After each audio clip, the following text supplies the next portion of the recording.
Now that we got a quorum, it's 6:29. We got 1 minute. We'll get started in 1 minute.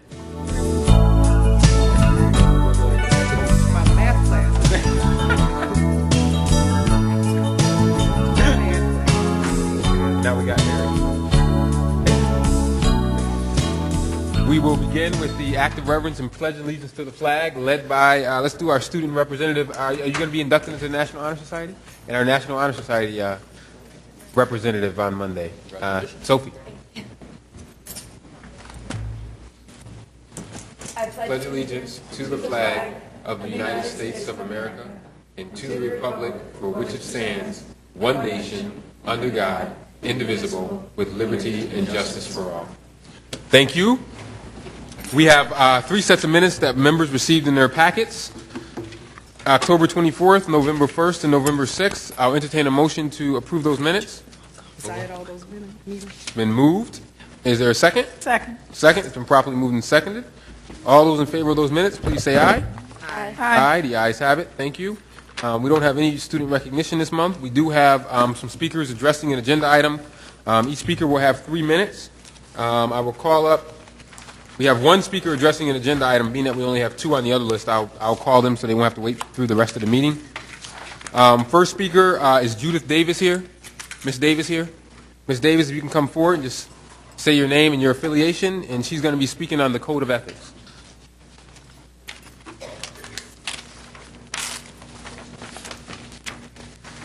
Good evening. Good evening. Good evening. My name is Reverend Judith Davis, and I'm a part of the community. I'm not sure which way to address this way. This way. Thank you very much. Again, my name is Reverend Judith Davis, and I'm an ordained member of the clergy and supporting minister of Community of the Savior of Pittsburgh, New York. I'm also a graduate of Colgate Rochester Divinity School, affiliated with multifarious community organizations, and employed by a major corporation in the city, as well as I also am an employee of the city of Rochester. I am here, however, primarily in my role as a cleric to recommend revisions to the board's Code of Ethics Policy 2160 to include a section governing board member conduct and educational community meetings.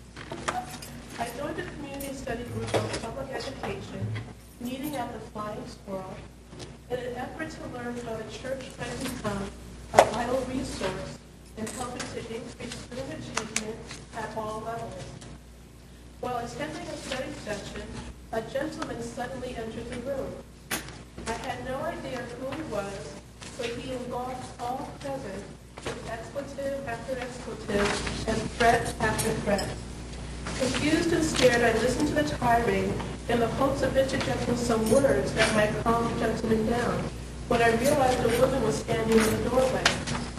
I looked at her, and she looked at me, but she said nothing and did nothing to stop this tirade that on the gentleman's part alone was escalating. The gentleman got in the face of 2 different members of the study group. If it had not been for the self-restraint of the study group members who remained seated and refused to be taunted with physical altercation, I don't know how I or others in the room would have fared that day. I did not know who the woman was until I came to the Excellence in Student Achievement Committee meeting this board held on Monday, October 15th, and the woman introduced herself to the audience as Commissioner Mary Adams. My jaw dropped, and I immediately was gripped with the fear that I had that day. I don't know Commissioner Adams, so in regard to her, I really have no ulterior motive to be here. I am here as a concerned citizen, and even more so as a concerned cleric with parishioners for whose care I am responsible. A member of this board created an unsafe situation in the community, did not seek to diffuse the situation, and looked at me, a complete stranger, and did not see a life to be cherished or a citizen to be protected. Putting me and my parishioners or any other community member in harm's way is an action I cannot let stand, with no call to this board for redress.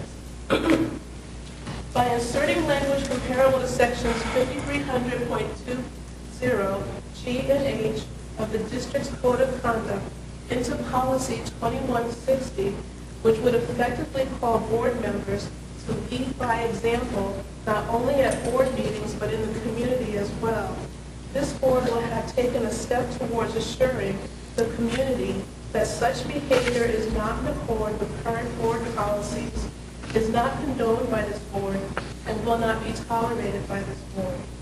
Without this board's assurance in the form of a revised code of ethics to govern board member conduct at community meetings, the only responsible thing I can do as a pastor is advise church members who wish to be a part of the study that they must come at their own risk.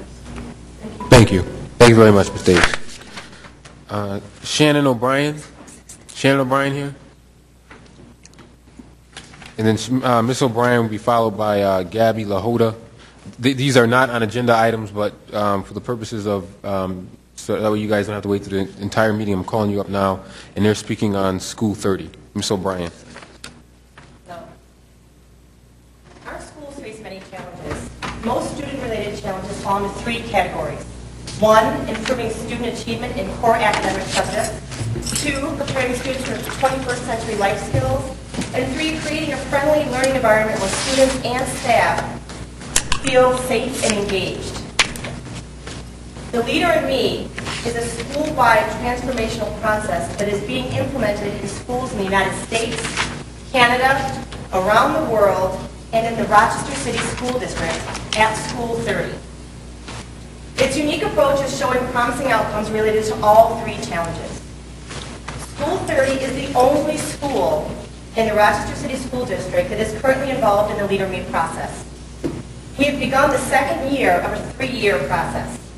As of this year, we are also the only elementary school in the state to be involved in a study with Johns Hopkins University, which will be measuring the overall success both academically and behaviorally, as well as measuring the Leader in Me, how it positively impacts our community.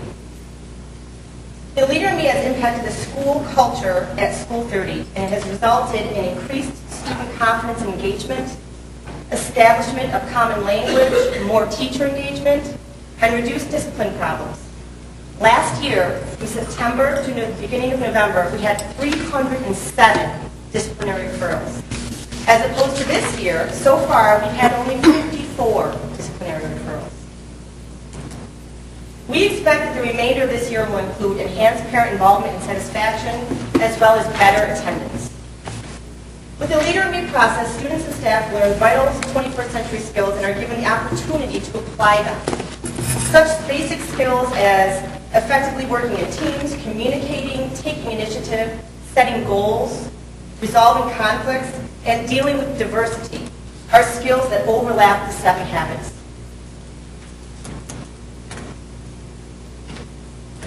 Which are to be proactive, beginning with the end in mind, think first things first, thinking win-win, seeking first to understand and then be understood, synergizing and sharpening the saw.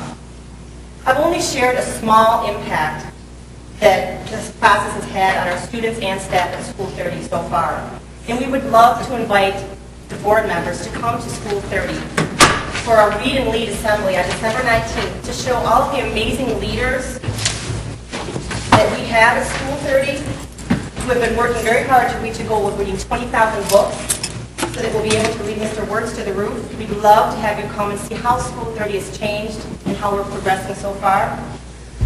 We'd also like to share some materials from the Leader in Me so that you can see firsthand and get a better understanding of the process that School 30 has been going through this past year and so far this year. Thank you very much. You can give that information to the clerk on the far end of the dais, please. Gabby LaHoda, she's here.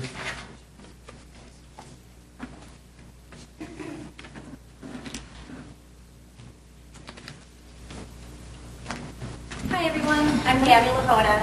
Thank you for having us here tonight. School 30 started the school year with limited administration. We as a staff rallied together and rose to the challenge. We began the school year with fresh ideas such as a school-wide discipline system that correlated with the Leader in Me program, which currently has helped to significantly reduce the amount of behavioral referrals while increasing student academic performance.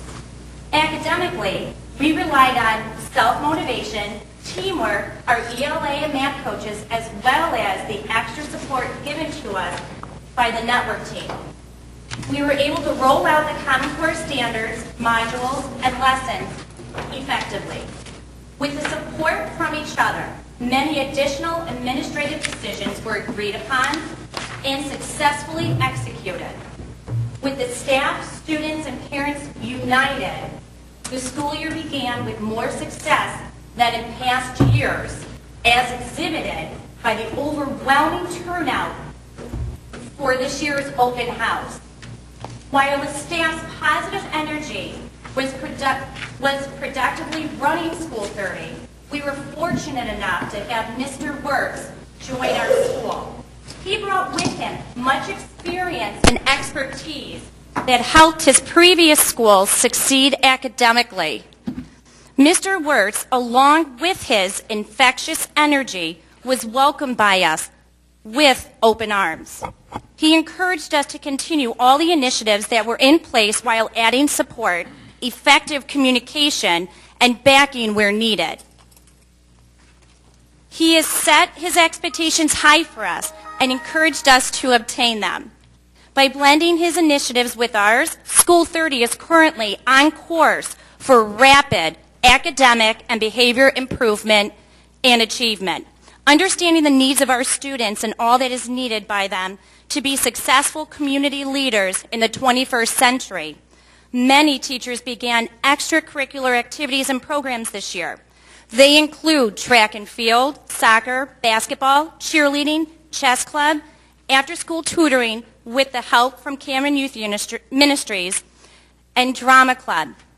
In order for these students to stay in these programs, students are expected to have excellent attendance, maintain high academic standing, as well as practice leadership qualities.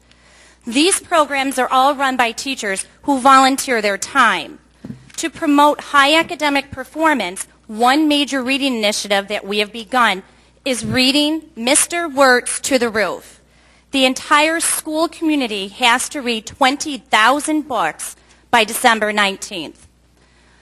When we accomplish this goal, Mr. Wirtz, as well as other community members, hopefully maybe some of you, will also sit on the roof with him and shout from the rooftop how proud they are of our school. We also took this initiative one step further. By partnering up with Seton Catholic Schools, they are helping us to reach our goal by donating thousands of books this year. Thank you very much. Oh, okay. Thank you. Appreciate it. Okay. Thank you.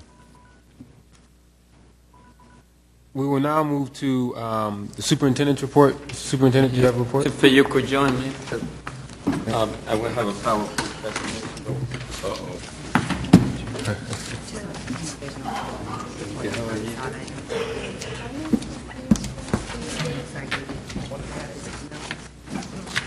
Yeah, I remember. Let's see. Yeah. I got this one.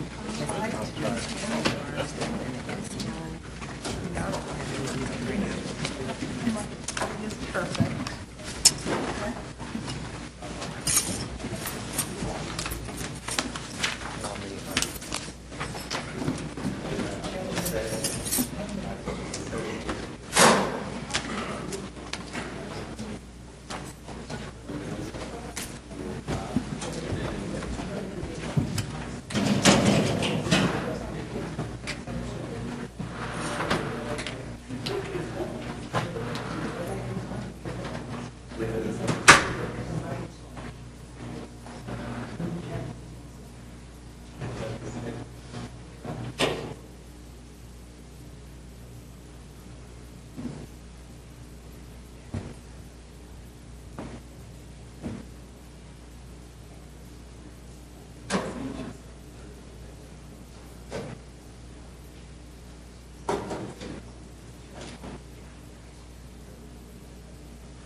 Okay.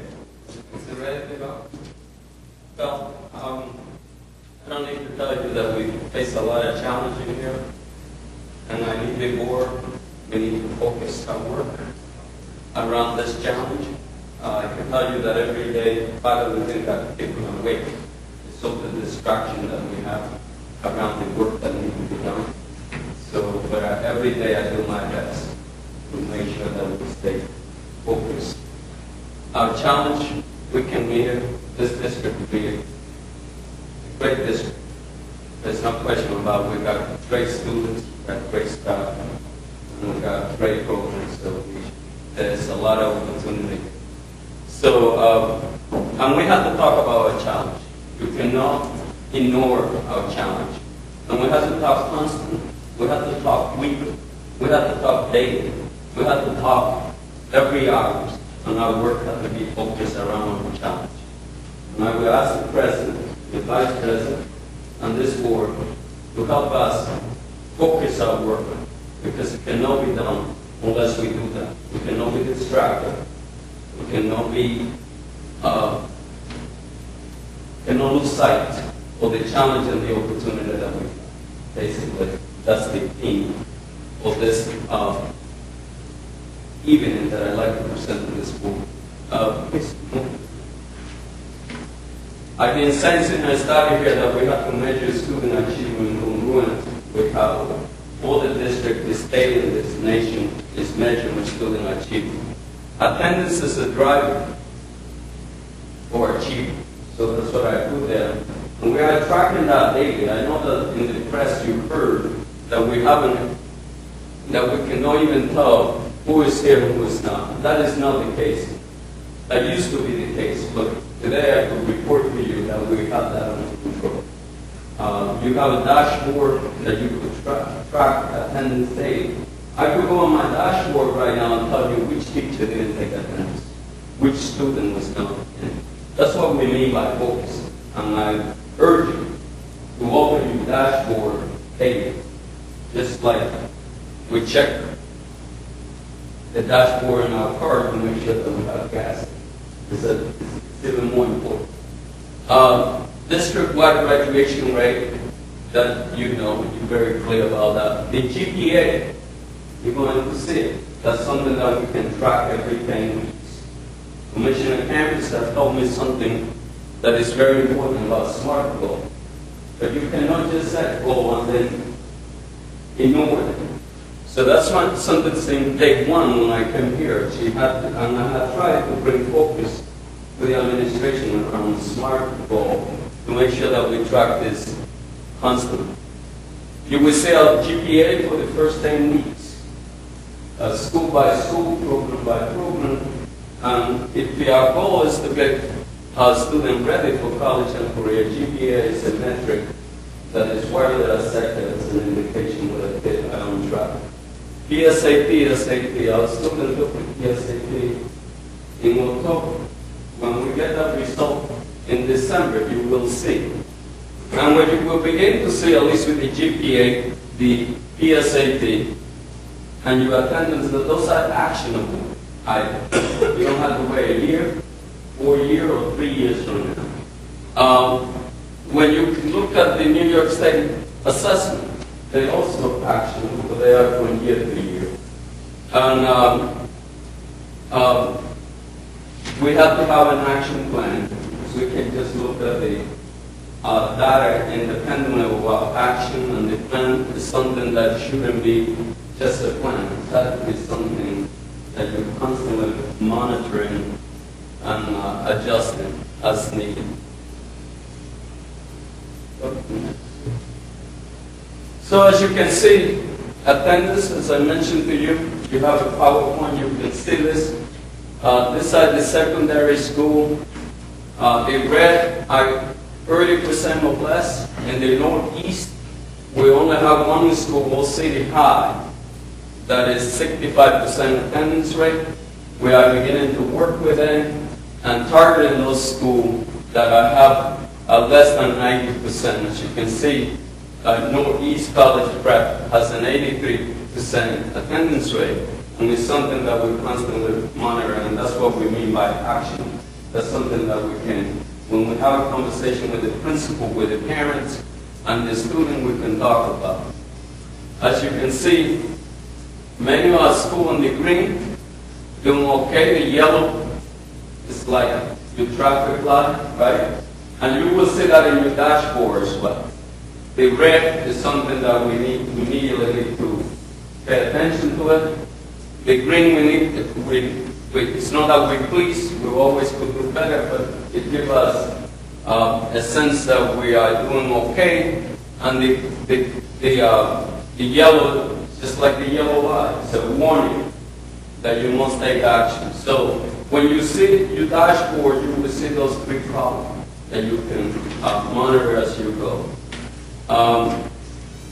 Northwest, as you can see, Charlotte, 71% of the students there are coming to school regularly. 2 weeks ago, President Evans went with me, and the mayor, with members of this community, and all that, I think Cynthia, Commissioner Elliott, and others went house to house. And we're asking the community to help us in this regard. You have seen us working very hard on attendance. As I mentioned earlier, attendance is the driver for achievement. I think that's one that we all can understand. We won't argue with that, right? Not in school, you're not going to forget the curriculum. As I mentioned to you, I'm taking every opportunity to tell families, teachers, administrators, and ourselves that the Rochester City School District students have the least opportunity for instruction than any other group of students in Monroe County. I am very fortunate that I'm working collaboratively with the ITA, and I hope that by next year we can change that. If we have the most needed population, that means that they will need more. It's just common sense. We don't have to argue. We don't have to point a finger about that. We just need to work on it. I just met with a teacher today, and I was able to prove that I could get at least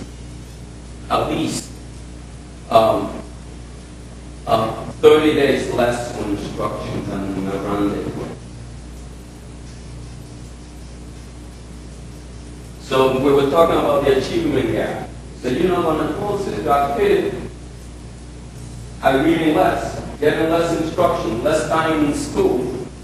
And we said that they have challenging neighborhood and challenging home environment.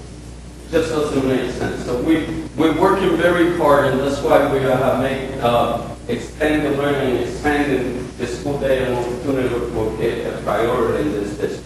And I thank the board for your support on that regard.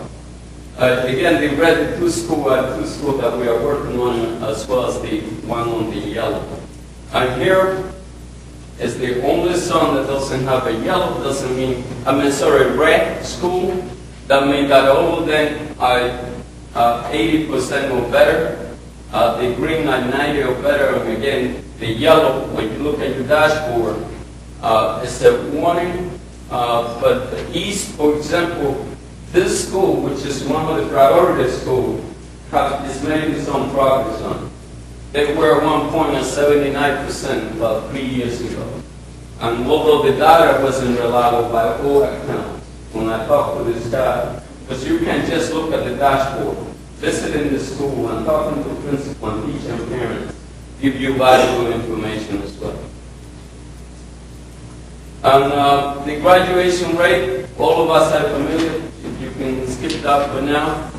And we are taking action. Of course, the graduation rate is what we're doing.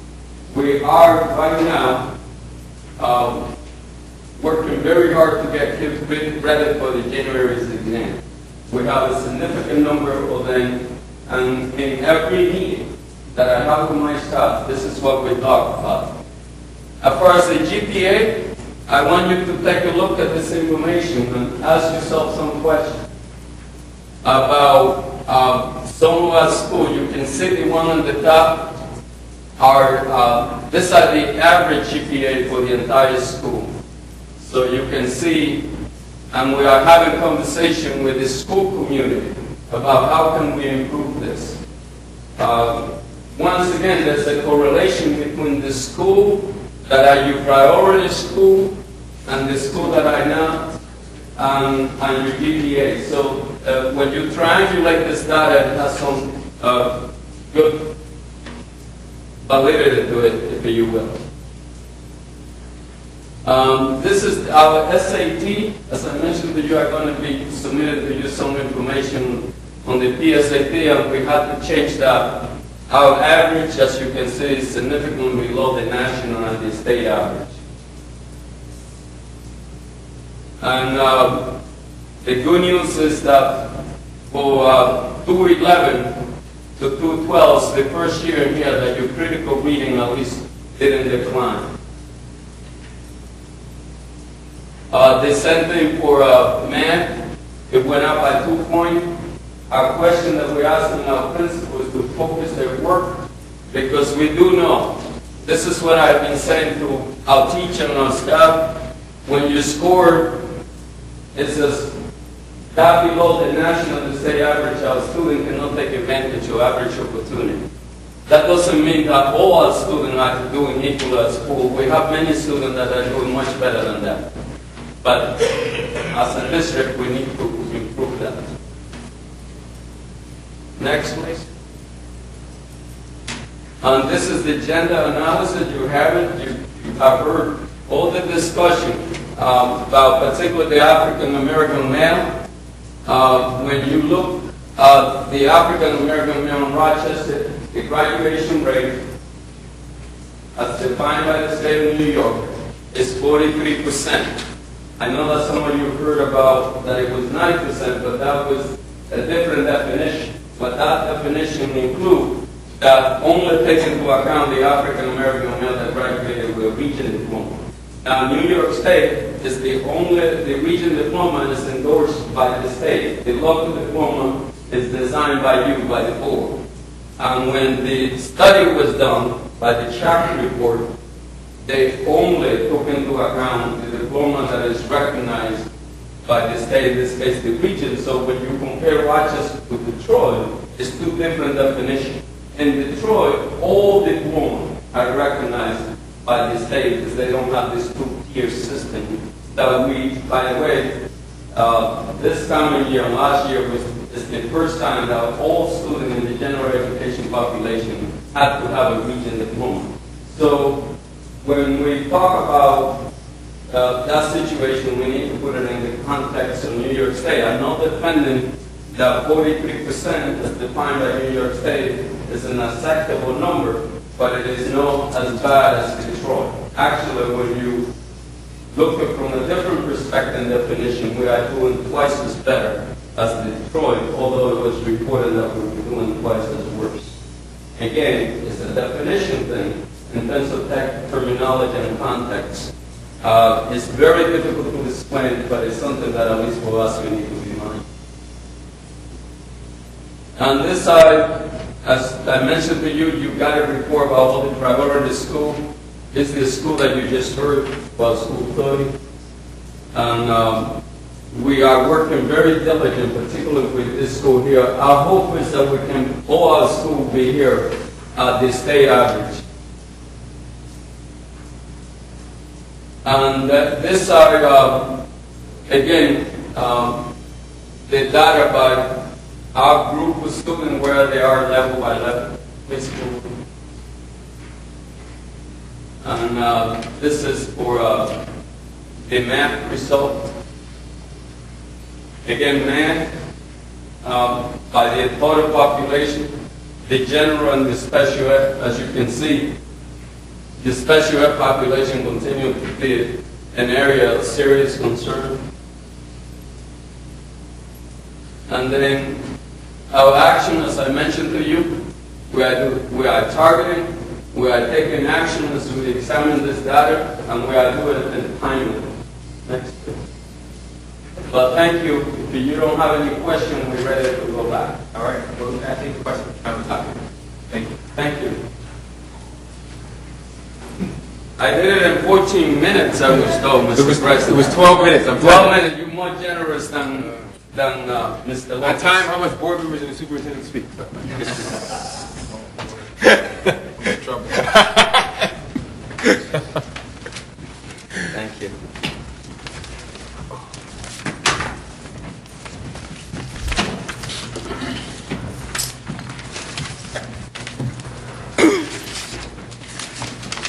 Bright light, bright light. You guys don't remember that movie. Oh, I do. Yeah.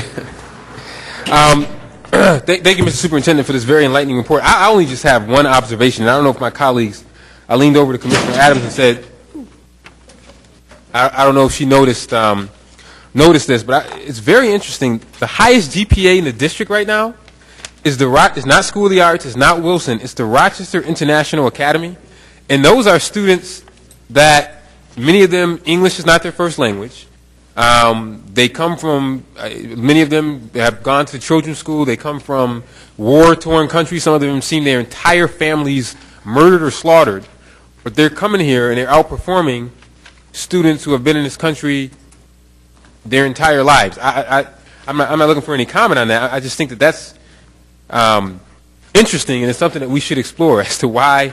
How is it, and I think it's great that they're outperforming, but how is it that these folks who have come with even challenges that many of our students can't even fathom are able to come here and outperform schools that many of us consider to be some of our high-performing schools, Mr. Superintendent? So we might need to study that and see how we can emulate.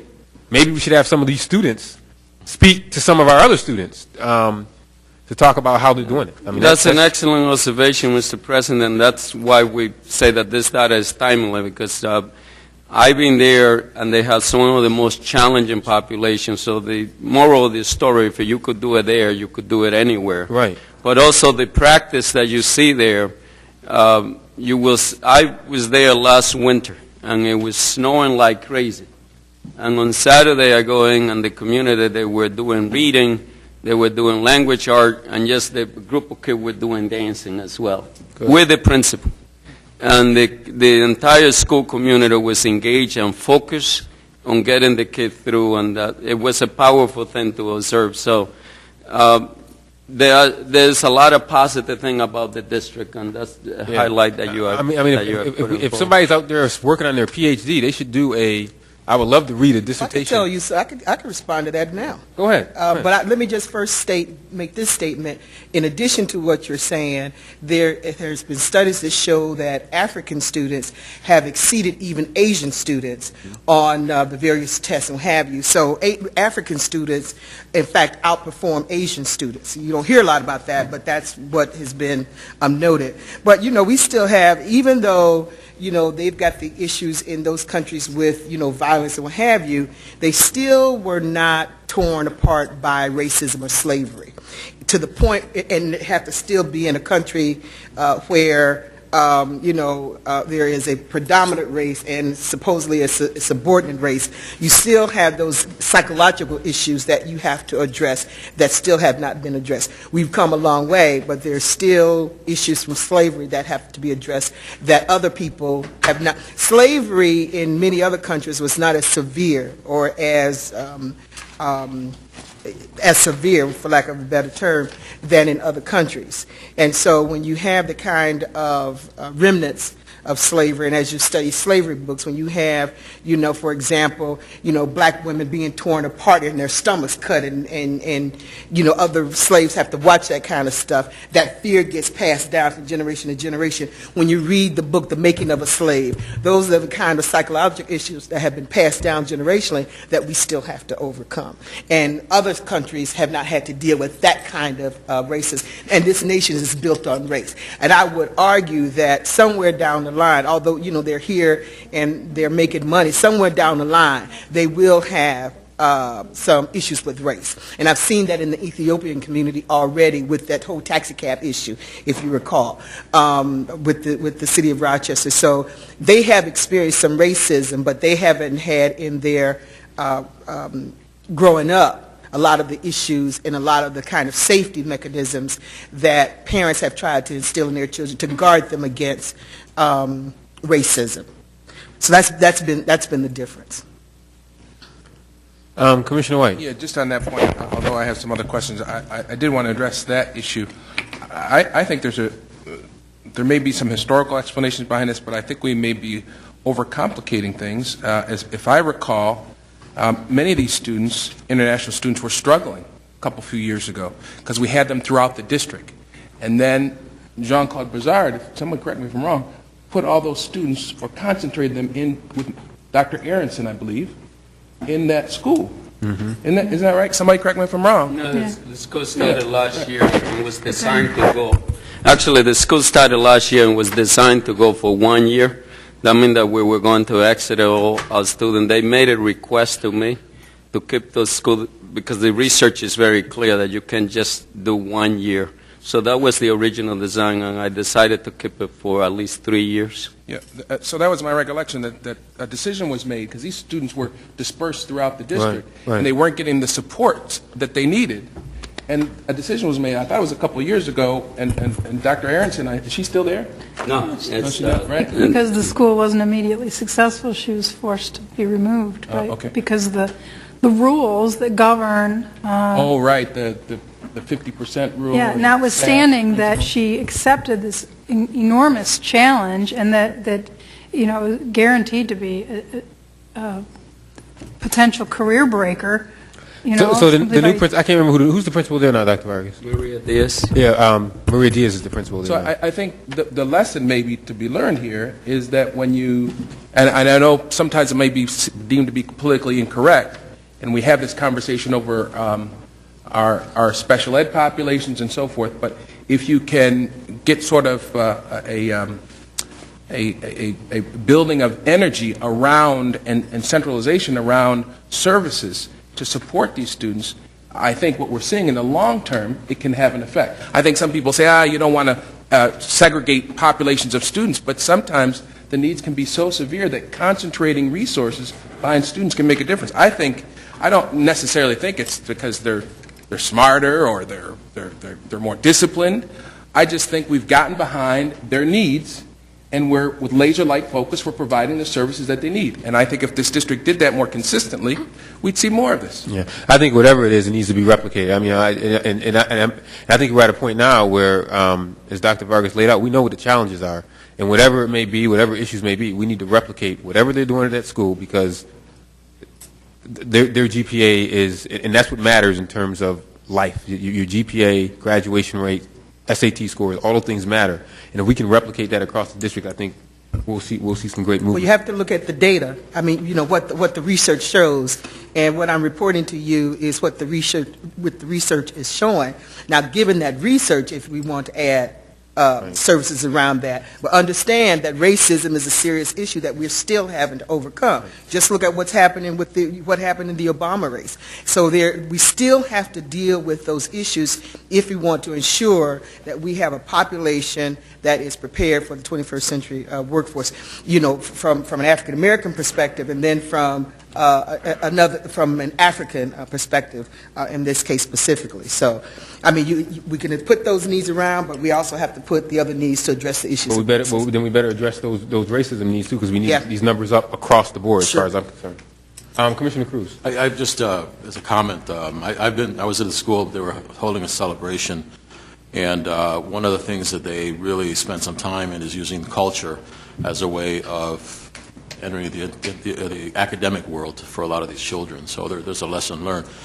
I think, secondly, we, instead of speculating what's going on at the school, I would love to invite the principal or whoever she deems necessary to come and give us a quick presentation on what's going on at that school, either to a full board meeting or maybe to an ESA meeting, which I would love to attend, so that we get some sense and feedback from things that seem to be working, and bring that a little bit, have a conversation with them up close, so we can ask those questions. Because I think that would be an opportunity for us to really go through the district, and where we see their bright spots, to have that conversation with folks. Hey, what are you doing differently? Why is it that your school is doing so well versus others? And I think it's we're losing out if we don't do that. Yeah, and I think we have and I believe the African American Studies Department is supposed to help with a lot of that with regard to African American students, and so I'm hoping that that's what's going on, that department is really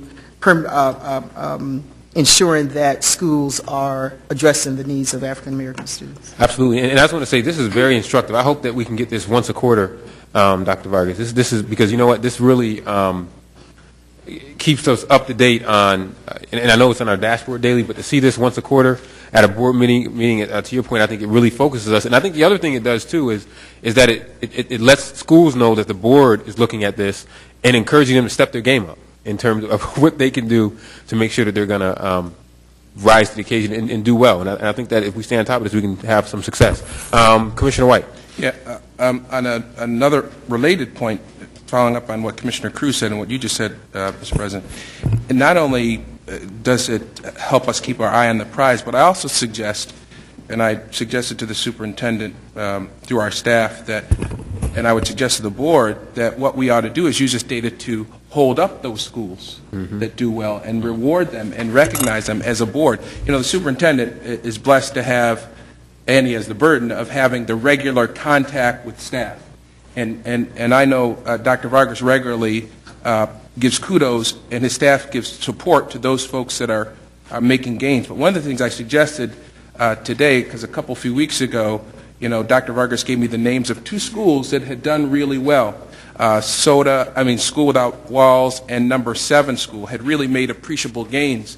And what I suggested that, and my foundation just recognized them on DKX, but what I think we really need to do, what would really be meaningful, is if the Board of Education recognized every month schools that were doing some stuff that was positive, whether it, you know, was Rochester International Academy, or I'm looking at this ACE Trace program, which has a pretty high GPA too. I wasn't familiar with that. But I think the Board of Education is even as opposed to the superintendent, because we're so far removed, I think, on a daily basis, that I think if this board recognized schools that made appreciable gains in their GPA or their graduation rate, or schools that went from priority to focus or focus to reward, if we did that every month, gave them what we call it was a Yes We Can award, every month this board recognized that, I think that's the thing that people would respond to affirmatively. Give us hope.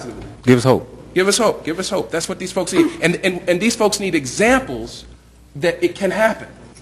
And I think if we did that every month, I think that would send a very powerful message. Yeah, and it's important to be positive, too. I mean, we need to recognize, because we spend so much time beating up everybody. I would suggest that you recognize 3 schools next, 7 in the School Wall, and also the international school, and the criteria that I'm recommending this board to use is improved.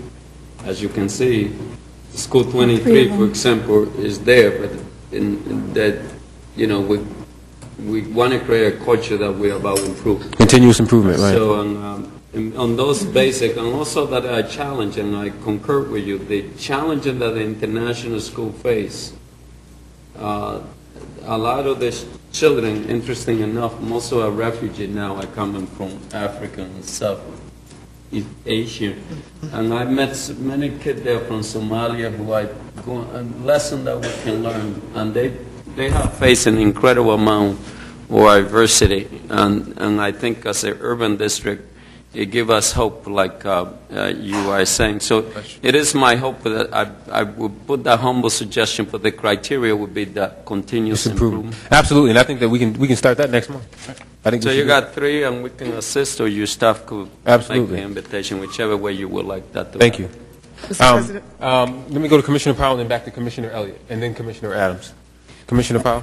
Yeah, this is only tangentially related to the report, but, you know, I can continue to be concerned about some things that don't yet show up in the data. Okay. For instance, and I wish that more of my colleagues had kids in the schools right now at various age levels so they can sort of confirm or deny what my own experience is, but my 3rd grader does not know how to form his letters. He has never been taught where you start on the page to make an A, where you start on the page to make a B. He creates the letter, but he doesn't have a system for creating the letter, if you follow my meaning. The basic printing penmanship wasn't taught. And when I talked to his teacher about it, she said, oh, he's not the only one. It's like his entire cohort. I mean, it's not just that he wasn't paying attention that day. It's his entire cohort. And this is a school that so far is successful. But it occurs to me that when these kids have to do some serious writing, and writing is just plain painful because they've had to create their own system of configuring the letters, that there's going to be downstream consequence to this. And I'm not sure we're paying attention to that, because we're paying attention to where the kids need to be today. But we're not necessarily, and I said, well, if he's not the only one, can't you do some lessons now? Oh no, we can't go back. He was supposed to know that back in the first or second grade. We can't go back. That doesn't sound like an attitude that's prepared to remediate, when things are first discovered. And like, how did this school get to be successful with that kind of attitude? That does not reflect the attitude of a school that corrects problems as they surface. Good point. Thank you. Commissioner Elliott? And then Well, Commissioner I have a couple of points from the superintendent's presentation, and I'll speak in line with what Commissioner Powell was just talking about on the writing page 11, and going down about 3 percentage points on this. And I guess my question is, why is that? Why are we there? And I'm thinking about the fact that many of our students now are using electronic media, and they're abbreviating their messages. And so what kind of an impact, Mr. Superintendent, does that have on our writing scores? Or can you respond to that? TTYL. See? LOL. Right? For writing, as you can see in my case there, that test was introduced in 2006 for the first time in history, the SAT. One cover writing, and that's a phenomenal nationwide in terms of writing. You have seen some report that is declining. Some people think that our children are writing differently. They write in 143-word character type of thing. So this, when you take you're writing all the time. You no longer write letters. Right. You write. So when you ask, all of this is speculation. This is a new arena when it comes to technology. But there's various reasons, but there's no question that we could do better than that. What I look as It just seems that that's going to be much more challenging, not only for this school district, but for all school districts. Correct. If our students are now, children are now writing in abbreviated ways. If you see what our children are asked to write in 7th grade today with a Common Core, which this district is going to begin to full-fledged implementation by next year, our students are being asked to do more writing through the Common Core than ever before. And there's a relationship between what you do in elementary, middle, high school, and how you do in your SAT. The curriculum matter and the instruction for the SAT. And in this district, the challenge that we have so many curriculum spread up throughout the district that it's difficult to assess. We will be able to have a better assessment once we begin to put in place the Common Core and being able to measure some of those somehow things. we have to communicate to our students that it's important that they know how to write, because that's what companies are going to be looking for. They've got to learn how to put together, a proper sentence, and, our companies are desperate for that, and that's why they go to other countries in order to get employees. A couple other questions. One is on page 3 with All City, the attendance there. Talk about why that attendance is at 65%, Dr. Vargas. As you know, one of the reasons is that we went and looked for students that were not engaged. Okay. So we know to begin with that is not acceptable, 65%, but I can tell you that at least when I compare them to how it was before, in terms of when you had it spread it out, it's just congruent, and we have a lot of kids that we're trying to re-engage. Okay. So by definition, like you can see some program here like that has similar challenges, but that is the nature of the challenge of that population. And also, some of those students were not coming to school, and we didn't have the aggressive attendance policy that we have now. Yeah. I think by all account, we have been focused now for a year and a half, and thanks to this board, you have made this a priority. and I think that the community is beginning to follow you lead on this. Okay, and then on page 4, the secondary home hospital, why is that at 53%? I would think that you have a captive audience there if they're at home or hospital. Why is that only 53.6%? Well, some of the children in here, and some of them might have some mental health issue. And when we talk about home hospital, we have to be very careful. Or, I couldn't get out of bed because I was so depressed or what have you. There are different implications for this thing. So I'm a great believer in using triangulation of data. What that means is that you use multiple data sources, like you could interview the family, the kid, and they can give you more than just this data. It was what I think Commissioner Evans and Cruz was talking about. Can we now go and talk to the international school and see what are they doing that we can learn in terms of dealing with adversity and the challenging that they face? So we don't know at this point what the issues may be for this low attendance rate in this particular category? Correct, other than we knew that the characteristic of the population was disengaged, and we're making some attempt to engage them back into school. Okay. Thank you. Thank you. Commissioner Adams? Just one detail on the attendance data, the remaining cohorts at the phase-out schools are not listed, like the 8th grade cohort at Dr. Friendly Thomas and the senior cohorts at some of the other schools. If we could get that, that would be great in the future. And then my main question is around, I know this is mainly an overview of sort of interim data, but you do have an action plan for academic improvement listed. You have 6 bullet points. And I noticed that extended learning is not on there, which I thought was curious, since I thought that was the centerpiece of academic improvement with your planning. But my bigger concern is that the board, through multiple recent efforts, has been trying to get a really spelled out, concrete set of depth to each of these bullet points and other proposed approaches that you may have. In particular, at several of the Excellence in Student Achievement Committees, we've spent meetings, we've spent hours trying to flesh out in the context of the district-wide improvement plans, as opposed to sort of, the rote responses to the state's framework, what our district's very specific plans are that reflect our standards for what our children need to know, to learn, and what we need to do to improve. And then there are a number of bullet points here which don't really reflect anything new that we haven't been doing, and we're not in good shape. So we really, and then the other context with which the board has been asking for this kind of detail is in the context of the superintendent goals, in terms of fleshing out the specific goals into much more detailed objectives.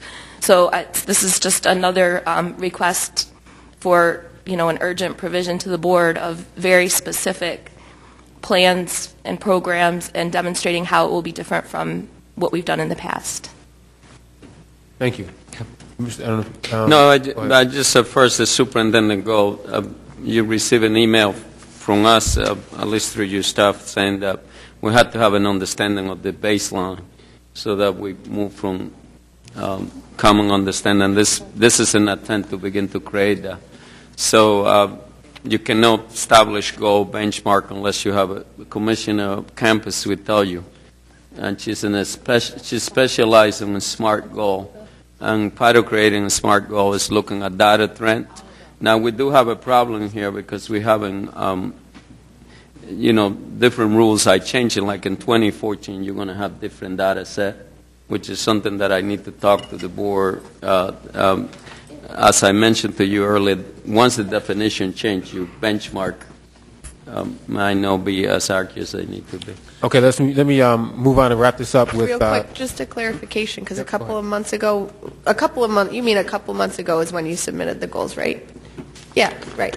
And I also follow up an email that I needed to establish this data to get back to you. Okay, Commissioner White and then Commissioner Elliott, and then we'll wrap up because we need to move to board reports. Commissioner White? Yeah, I would piggyback on Commissioner Adams' points about wanting page 27 fleshed out a little bit more. Again, it does reflect a number of bullets that this district has wisely engaged in over the years, but we've struggled. And so maybe there is some detail behind here that is not being provided because this format doesn't allow for it. And to provide that detail might provide us a little more comfort that we're not, in some of these respects, doing the same thing over and over again. But I applaud you for this entire packet. I think, as you somewhat suggested just a few seconds ago, it's hard to have a plan unless you know where you're at. You got to know what your benchmarks are. And so you've given us some detailed information about where we are at as a district. So I think that is extremely helpful. And I've not seen this kind of format before, so I think it's very helpful. But I think Commissioner Adams is correct. I think at some point, to build that hope, to build that confidence, the specifics of the plan have to be presented. But my question relates to, and you can give this answer later on or now if you know, I'm not familiar with this ACE Trace program, and perhaps that's my own ignorance if someone could tell me what that is, because they seem to be doing pretty good there. I did also want to say with respect to All City High School, they have looks like for those of you who don't have this presentation, this ACE Trace program. Dr. Vargas, is the parentheses, is that the number of students? What is that 1,270? What is that? That's a code number. That's a code number, okay. And there, like you can see that at the city. Your school number. I believe I will give you that later on. Okay, that's fine. It's a very small program. Okay, and, that's fine. But they may be doing something that's instructive there, so that's good to see. All City High School, I just wanted to say, I went by there the other day, and I know that program, we all spend a lot of time trying to look at your proposal, and I must say, from what I saw, the fruits of your labor, Dr. Vargas, seem to be very powerful. I like what I saw over there. I like the student involvement, and for what it's worth, I think that the GPA that is reflected on the sheet doesn't necessarily reflect the progress that we have to look to build hope.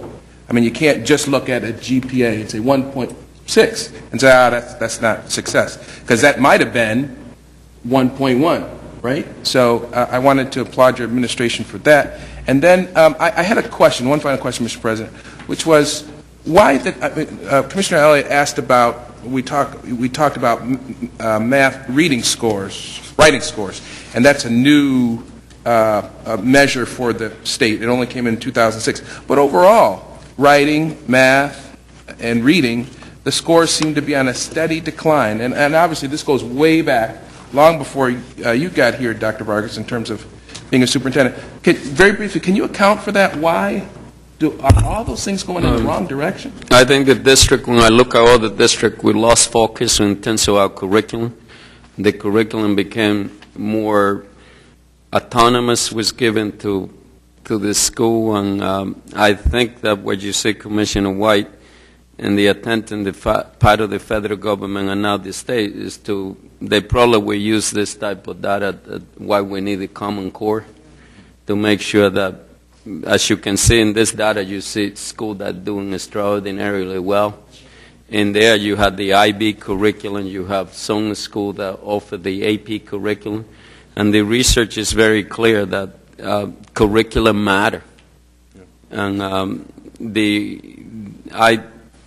someone asked me this question, how come we are so far behind from New York City? Not that New York City is doing, but 60% graduation rate and all this indicated. And they will tell you, people who, a third-party review probably will conclude that they've been trying to have a more coherent, consistent curriculum across a large district like, we are not like New York City, but we need a more coherent, consistent curriculum, because curriculum,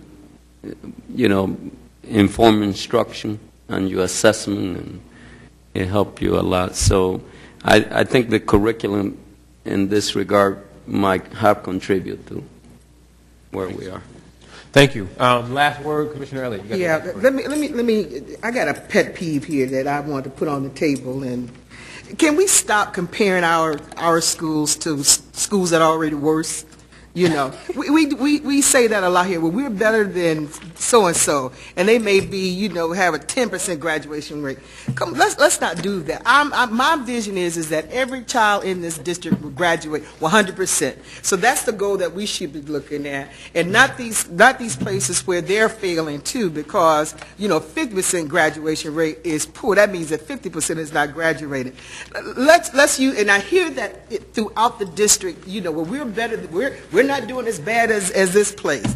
Please, I hate that. Can we have a new kind of language and paradigm about excellence, not compare? And that's why I think that probably is why we experience low teacher expectation in this district, because of the words that we're using. Let's stop that and get some different kind of language. Let's not compare ourselves to people that people are doing bad, and we tend to do that a lot in this district.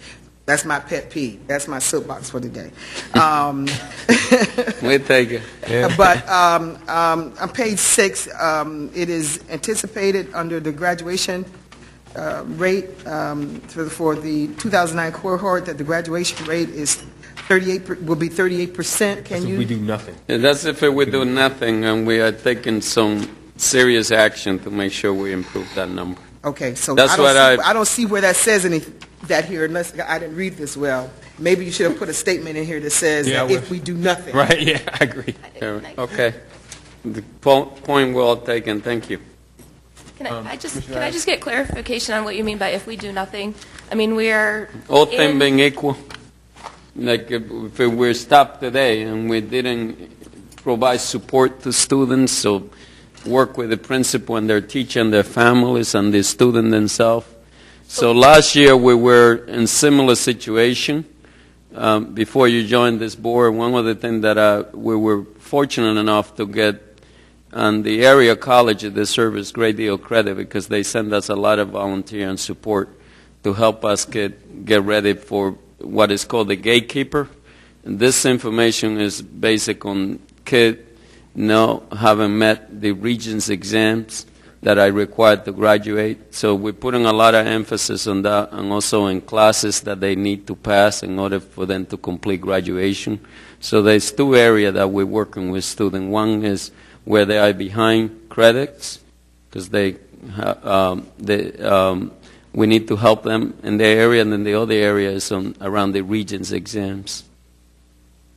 Well, I want to articulate a pet peeve then, like Commissioner Elliott did. Because we are an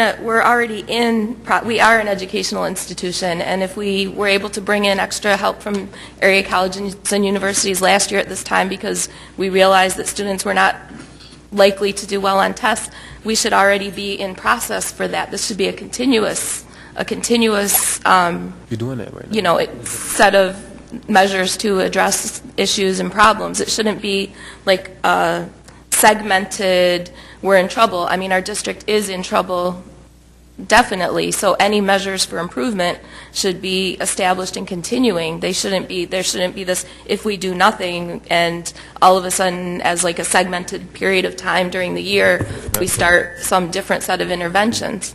That is not the case. We're doing a lot, so I apologize if that's the impression that we're giving you.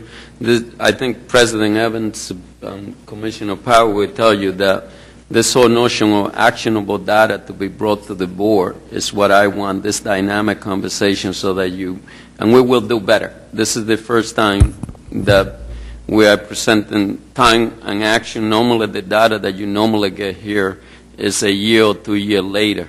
And one of the things that Commissioner White always has said, let's do something in here, but part of doing something also will require that we begin to change our practice. Now this is a complex district. We have over 6,000 people daily that are impacting our children and working hard.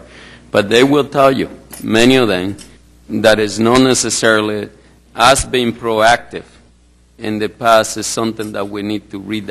Many people work hard, but like you're saying, we need to be more proactive, and that's an area that we need to improve. Because you're right, we can't wait for the 9th grader when we see them failing, like right now, to wait for summer school. We should be now in an ongoing basis taking action. It is easier said than done. but that's where we're going with this. And one of the recommendations that I appreciate that the board requested of me, if I'm clear, is that you would like this quarterly report that we can continue to monitor. So in January or February, which would be the third time when we can look at this data, we can say, but what happened now with the exams? Where are we now? Instead of 38%, did we make any progress? Or the, question that we could do something about, rather than question that I raise after the fact. The same thing with attendance. That's what we're doing daily, actually, looking at attendance, and we put a procedure in place.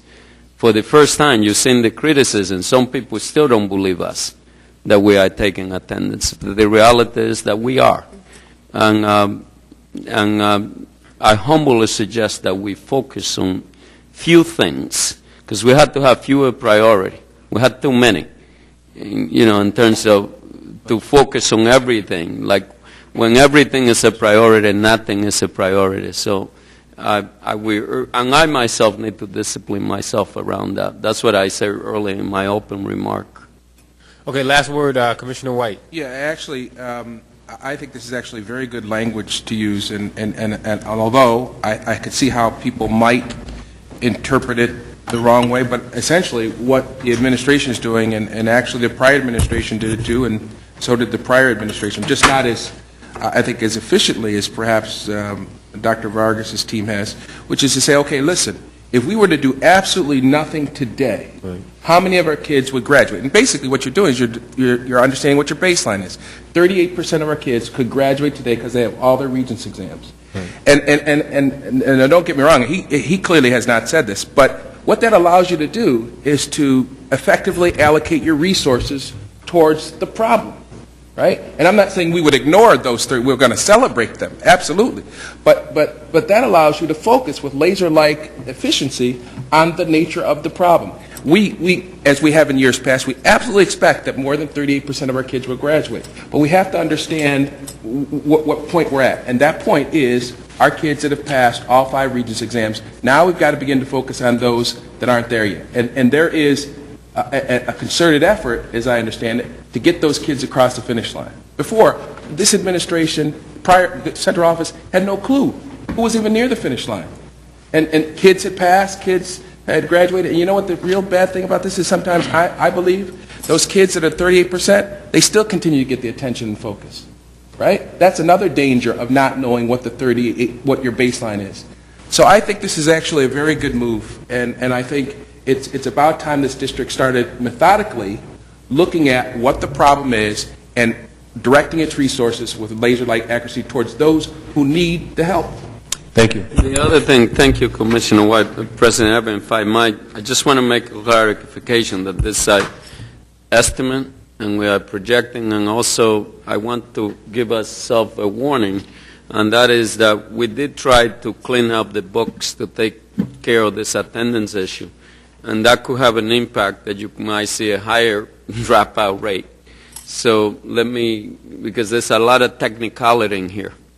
And we can provide you a presentation that is more thorough. I repeat, we did take a lot of students out of that we had it in the book, but they haven't been around for a year or a year and a half or two.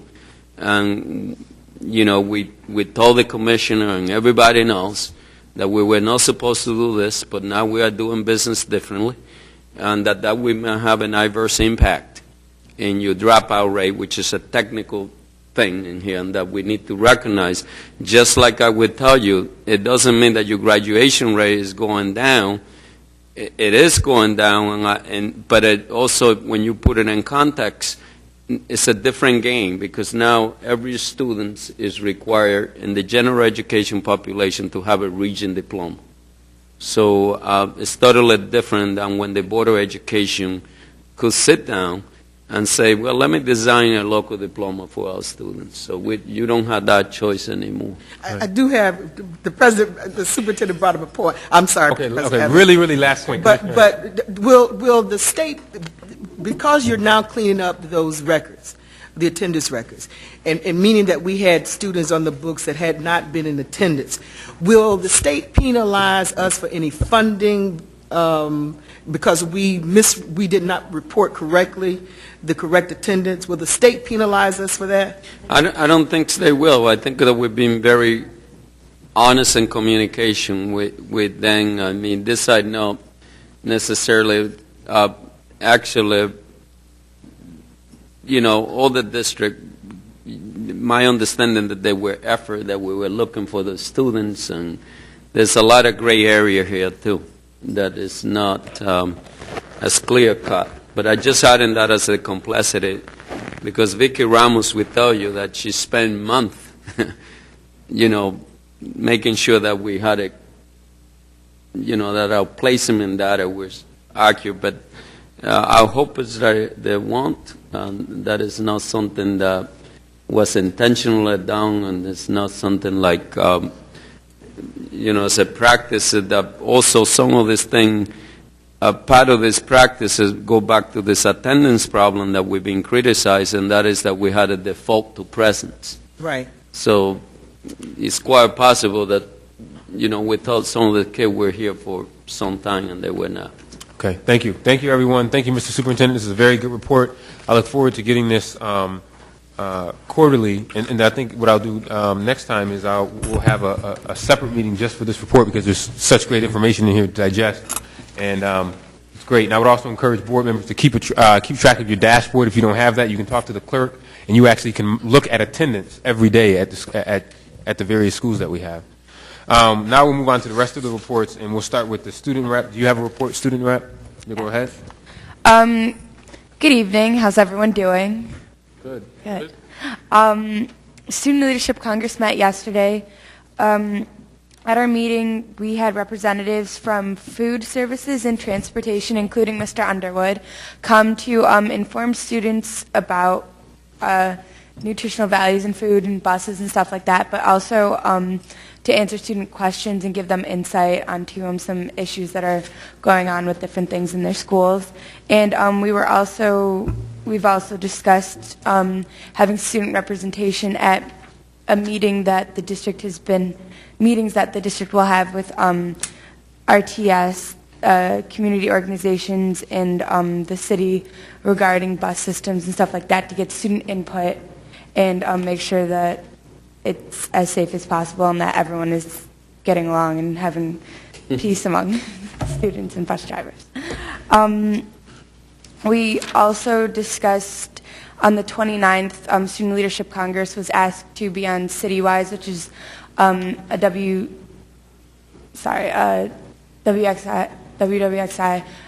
Oh my goodness, I am so tongue-tied, I'm sorry. TV program hosted by Cher Coleman for their annual student forum. And our next meeting is December 19th, and we will be going to the city mission to help volunteer, because it's before the holidays, and we're going to organize toys for underprivileged children and families who won't be able to buy kids' toys. So, thank you. Thank you. Commissioner White and ESA. A report has been provided to you all. It's dated November the 15th, 2012. The Excellent Student Achievement Committee met on November the 5th, and we received a presentation from school number 46 regarding the arts integration strategies. It was a very exciting meeting because we saw what many of us already know, that the integration of arts and music, or arts generally, and music specifically, can successfully impact students' ability to perform in school. And we got actually a little demonstration, which is not reflected in our report, but Deputy Chief Beverly Moore, she was given the assignment, as Commissioner Adams will tell you, of being the Earth, I believe, and we got a demonstration of how kids learned about the concept of the Earth revolving around the, well, I don't remember it all. That's why I didn't do that great in school. But it was a really good presentation, and it was really exciting. And actually, it was so exciting that we asked the member of the arts integration team in the district, I guess it would be the director, the district's executive director of visual and performing arts, to come back in January and describe for us how these other schools are doing, because it was really exciting to see how the staff and parents and the entire community had gotten behind the school. Really good stuff happening there. And if anybody has a chance to listen to the audio, you really should. It was just really exciting, very positive. You know, we're always talking, Commissioner Evans and I are always talking about hope and the need to create it. And this number 46 school gives me great hope. The other thing I would mention is that Beverly Moore, also at Dr. Vargas' suggestion, came on WDKX radio, and man, she did a great job. It was some bad news about attendance and stuff, but she put it in a very hope-inspired way in that she described what parents can do to increase attendance in our district. And she did it in a very straightforward kind of, that's my mom, that's my aunt, talking to folks. And she was a perfect person for that radio interview. And I look forward to having her and Dr. Vargas and other members of your team on the air. And I might say, point of personal privilege, tomorrow we're going to be talking about mental health issues and suicide. There was a real tragedy in our community that I'm sure folks have been glued to, that involved a man who most people knew as a very positive, community-oriented young man, and he got himself involved in a situation, and now he's dead. Can't believe that. And we're going to talk about mental health, and people of color don't like to talk about it, but we're going to talk about it tomorrow morning, and it affects many of our students. And Commissioner Elliott, to your point, one of the people that we're going to have on the air tomorrow is going to talk about racism and trauma. Now, people talk about trauma just in terms of, like Hurricane Sandy, but there are children and grown men and grown women who experience trauma every day, and that's called racism. And it does affect their capacity, their ability to perceive success and have hope. So we're going to talk about that tomorrow. And again, Dr. Vargas, anytime you have a suggestion about people who, could add some insight and give some inspiration, to the extent I'm very blessed and very fortunate, we would like to get them to have their voices be heard, because Dr. Moore did an excellent job. Our next meeting is Monday, December the 10th. And that's the end of my report, Mr. President. Thank you. Commissioner Powell, in Finance, you had the bulk of the resolutions in this packet. Actually, no, we have very few resolutions, although some of them are very significant. First order of business would be, we did recommend approval of the October financial reports when we met on November 8th. So I would move that the board receive the October financial. There's a motion on the floor to receive the moved by Commissioner Powell, seconded by Commissioner Cruz. All those in favor, please say aye. Aye. Aye. The ayes have it. Thank you, Commissioner Powell. Thank you. And if anyone's following along board docs, the Finance Committee report, the resolution numbers do not match the resolution packet. So there originally were two procurement and supply resolutions. One of those was pulled. That leaves only one resolution for signage, Resolution 314. Yes, Resolution 314. Then we had two facilities resolutions, the SECRA report, which goes to New York State, and one final payment. And then there was the Excelis Blue Cross Blue Shield resolution for self-insured. Is anyone here from Excelis today? No? Okay. Those are in the packets we have today are numbers 315 through 317. And finally, we have a resolution 325. There was some discussion prior to the Finance Committee whether we needed a separate resolution for this. Last year, at this time, the board requested that the city issue bonds for our capital improvement plan. The city refused because of the difficulties we were facing with the maintenance of effort and the implication of borrowing in general. One legal argument would be, well, we just resubmit the resolution that the board has already authorized. At my request, they've presented the resolution again because we are in a different fiscal year, and better safe than sorry. So this is basically the same ask that we made last year in order to keep our capital improvement plan moving forward.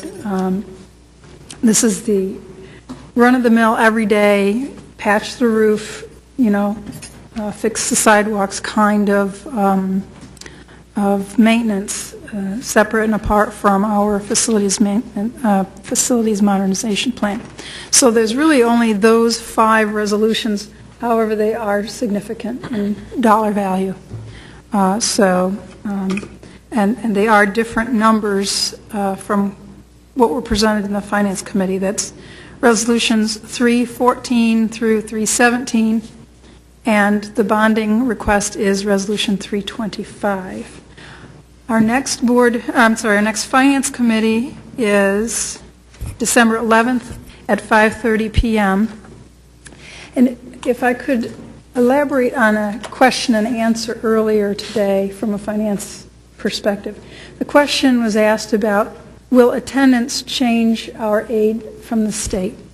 And I'm going to look at Vern and make sure I'm not misstating this, but my understanding is that when the state froze our aid after the contract for excellence, and instead of giving us the promised increases in contract for excellence aid, after the first couple of years they froze our aid. Now they're actually going backwards, but the one caveat was that they said they would give us the aid based on the last year's aid, not based on attendance or per pupil aid. And I want to make this clear because there are sometimes charges that we don't take attendance or that we misrepresent attendance so that we can get more aid from the state. That's simply not the case, certainly not in this year, because New York State isn't giving us aid based on per pupil attendance this year. It's based on essentially because we're getting basically they cut a deal when they came up with our operating aid last year that's independent of attendance. Vern, did I screw that up? Partially correct, Commissioner. Okay.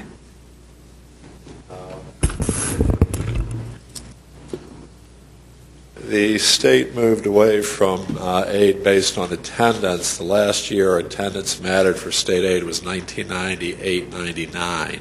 Oh, that far That's back. when Governor Patak, state aid always lags a couple of years based on our data, either our expenditures or the other student-based information they use. When Governor Patak introduced what was called flex aid at the time and later became foundation aid, they moved away from attendance and into enrollment. So our aid is based on enrollment, but I also need to point out when they count enrollment, they also count charter school students in our enrollment. So while we are showing a decline in enrollment, it's not as significant from state aid purposes because the vast majority of our enrollment decline is the shift of students into the charter schools. And then there's one other element to that, and as Commissioner Powell was saying, when foundation aid was introduced, there was a 4-year implementation. They only got partway through the second year and had to cut it back. So what's happened, though, even though we are seeing some reductions in enrollment, it's not impacting us as greatly as it would have if we got fully funded through foundation aid. If we got fully funded through foundation aid on the formulas, we would get over $100 million more per year. So, yes, enrollment does matter, and it will have some impact on our growth. We'll have a little lower growth in aid, but not as significant as we would think, simply because the way the formulas work, we do get charter school students in our counts. So how much, if I can answer this question, so how much is per pupil cost, and how much of that were we getting from the state? I'd have to get back to the Commissioner. I haven't looked at the data in the last year, in like the last 6 months or year. So I'd have to get back to you on that. Okay.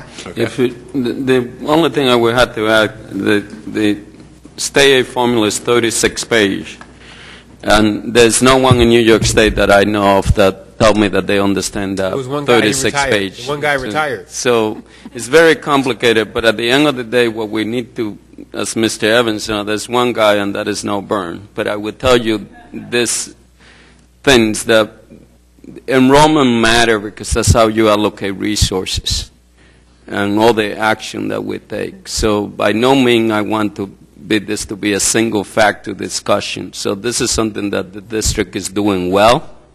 I need each one of you, when you go into the community, to say, we are taking attendance. So I don't want to see in the newspaper saying that we don't do that. It is the law in New York State that we do, and we are doing it. Mm-hmm. Thank you. Anything else on finance? No, I just wanted to clear up any misconceptions there were about attendance being what drives money, because that has not been the case for quite some time. Well, more importantly, it drives achievement, and you can't. There used to be this funny billboard when I was in school that said it was like a duh thing. You can't learn if you're not in school. Duh, right? So Right. more so from an academic perspective, you need to be in your seat to learn. Okay. Commissioner Cruz and policy. Thank you, Mr. President. The committee met on November the 8th, and we had a long discussion about ways to monitor implementation of board policies, working with staff to get some feedback, because one of the things that we're finding out is that sometimes we pass policies and then we sort of lose them, and we really do need to get some feedback. So we're going to be incorporating right in our agenda for the policy committee a report on some of the more key policies in terms of statuses, or if there's any issues that, in terms of us having to tweak policies, or maybe have to create some other policies, but at least we continually monitor what's going on with the policies that we do pass. We're also at the end of basically our review of the policy manual. We've reviewed all of the essential policies, all of the mandated policies. We're now into the third phase, which is a sort of a review of the smaller ones and clearing out things we don't need. But more importantly, we have really done a phenomenal job. This committee has really worked hard to review the entire policy manual, and kudos to the staff, Deborah, who's done a phenomenal job, Chuck and Ed, who've helped us get through the process. So we're feeling pretty good about where we are right now in terms of our policy manual. Additional time, we discussed school closure policy. There was some tweaking that the staff did, brought it back to us. You will be getting more information on that. It really establishes a policy in terms of sequential steps that we have to go through as a district in order to close a school. There will be a tremendous amount of community input from groups and buildings and parents before the process is ended. That information will come back to us and through the superintendent and his recommendations, and then the board will finally have the approval to, or have the responsibility to approve it, to either modify it or even reject it if we feel that is what needs to happen. We specifically reviewed several policies with regard to purchasing. That policy really allows us to change our way of accepting bids. We will now be able to, based on this policy, go to best value versus lowest responsible bidder. I think that's going to give us a little bit more flexibility when we look at potential bids. And that is in response to what the New York State Legislature has recently done, and also it will allow us to work with the federal government to get a better potential value for the work that we need to get done. Two policies were introduced in our October meeting, and they are discussion items this evening. One is the proposed revisions to the drug policy, drug-free workplace policy. Will require pre-employment testing for all district personnel. And the second is a revision in the school district officer and employee ethics policy that will look at the issue of potentially, that was recommended by the internal auditors, with regard to conflict of interest and contracts. And finally, a resolution is before you this evening with a proposed revision of the Code of Conduct, prohibiting the use of cell phones and electronic media during testing, especially the New York State assessments, and the additional language will also provide guidelines regarding inventory and storage of student property. So it was a real good evening, a good meeting, got a lot accomplished, and thanks to the board and the committee. Our next meeting is Thursday, December the 6th at 5:30. Thank you, Mr. President. Thank you. That is keeping you guys busy in policy. Thank you, Commissioner Cruz. Commissioner Elliott and CIGR. Thank you, Mr. President. Point of personal privilege, Mr. President, I had a couple of other meetings this week around school food services, and so I'd like to report on those meetings to the board. First, I went to the Central Kitchen and met the new director of Aramark, which is Deli. Has Deli been introduced previously in board meeting? If not, let me just have Deli to stand up. And if you could say your last name. Deli is the new director of Aramark for food services. And so we welcome you. How do you pronounce your last name? Akini. Akini? Yeah, from Houston, actually. And so, and how big was your school district down there? And it's huge, right? And how many students did you serve down there? 200,000 students that were served. And so, had an exceptional meeting. We also met with some of the staff of Aramark, and myself was there. Felix Jacobs, who's parents representative, and Shanae also attended, and sort of gave him some background of some of the history that was going on there, and our work and what we've been trying to do in order to ensure that the food is quality food, and the whole operation is run as effectively and efficiently as possible. Because as we know, there is a positive correlation between nutrition and academic achievement. And we know that many of the students in our district, one of the issues for them is, having quality meals. And our families tend to depend on the food that they get here, but if it's not quality food, they're not going to eat it. And we know that our students and teachers have been complaining about the quality of the food that has been in this district. So that's what we've been trying to work on, Mr. President, is getting the quality of the food so that our children would eat the food, and so that we'll see that to correspond in academic achievement. We also talked about the facilities itself, and Mr.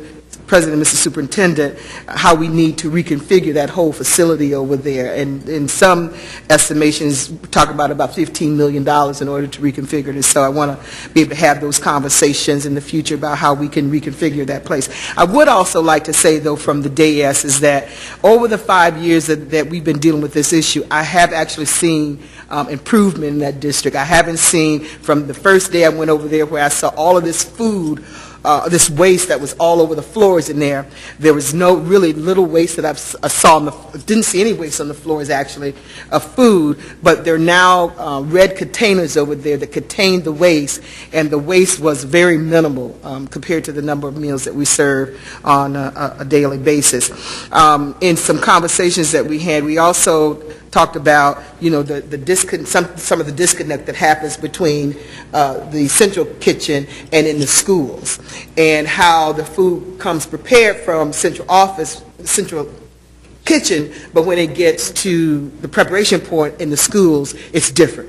So there's a disconnect there. We also talked about, Mr. Superintendent and Mr. President, the fact that we have some of our schools that have lunch at these early times. Like I'm understanding that number 9 school, first lunch starts at 9:30, and then if you look at the School of the Arts, there's a lunch that starts at around 12:30. So if kids are there like at 7:30, and so there's a huge gap that they're eating from 7:30 till to 1:30 when the students get out over at School of the Arts, or at School 9, if you're eating lunch at 9:30, and now there's an extended day there, they may not get out to 5 o'clock. So there's issues with hunger. And so we're also discovering that some of the kids may be penalized if they may be having, something to eat on their way to classes. And so a lot of issues that are going on that what I'm hoping, Mr. Superintendent, Mr. President, that we can have monthly meetings to be able to bring everybody to the table to be able to address these kinds of issues. And I think that if we do that and seeing all the points of view, that we'll be able to address the issue. In conjunction with that, today I met with Dan DiClemente and had an exceptional meeting. With Dan DiClemente. He's on board with this. I shared with him some of the issues that around resistance from some of the food workers and how we're able to get on board. And one of the things I said to him quite bluntly, that I didn't blame them, I blame leadership. Because when you have weak leadership, that's where you have strong unions, and they tend to and then, in addition to that, there's been instability in leadership. We've had 4 or 5 superintendents since I've just been here, so there's been this instability of leadership, and so people have sort of just done what they do, and sometimes if you don't have the accountability, they're not responding in the way in which they should be responding. And so, with both meetings, those meetings were very good, and I look forward to talking with you, Mr. Superintendent, around how we can, continue this conversation. I want to be able to meet on a monthly basis with stakeholders, including food service workers, if we can, in order to be able to address the issues. And I'm envisioning, Mr. Superintendent, if we can do this, we'll have one of the most outstanding food service programs around. Some of us are talking about going to visit some other food service facilities around, maybe even going to Buffalo and around the Monroe County area. We were teasing about maybe going to Houston, where Deli comes from, to see how that kitchen works down there. But I'm very excited, very hopeful, and either or what I'd like to have done is a report to come on a monthly basis, as I've said, about food services. And that may be something that I may do from the dais, is to report on a monthly basis how it's going. Additionally, I also went to I'm taking some liberties from the playbook of Commissioner White today, and wearing my, I said, you didn't even need to go there.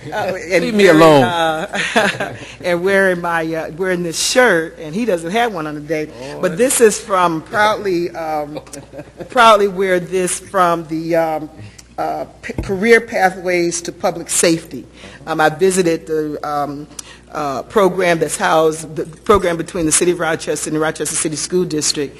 The public safety program is the programs that we have around emergency management, not the telephone call center, we're getting that, but police department, fire department, and I think it's one that I'm missing. Did I? Emergency medical response. Yeah, the EMT, and maybe it's a telephone centers. I don't think that's up yet, but it's gonna be up. So I visited each one of those classrooms and talked to all of the students in those classrooms, and I tell you, it's quite exciting to see the program going. Mr. Superintendent, this program has been around since you were on the board here, and we have worked very diligently, city council members, city administration, school board, and school board administration, and Dr. Vargas around getting this program together, because here is an opportunity for our students to be in those kinds of public safety programs that will also lend diversity to those programs, and that they will have an opportunity to earn good salaries for themselves and their families, and also to make a difference in their communities. And so, I'm proud to wear this shirt, and looking forward for those programs to grow even more. One of the problems, Mr. Superintendent, that we find out, or lessons learned, is that some of the students have to leave to go for extracurricular activities.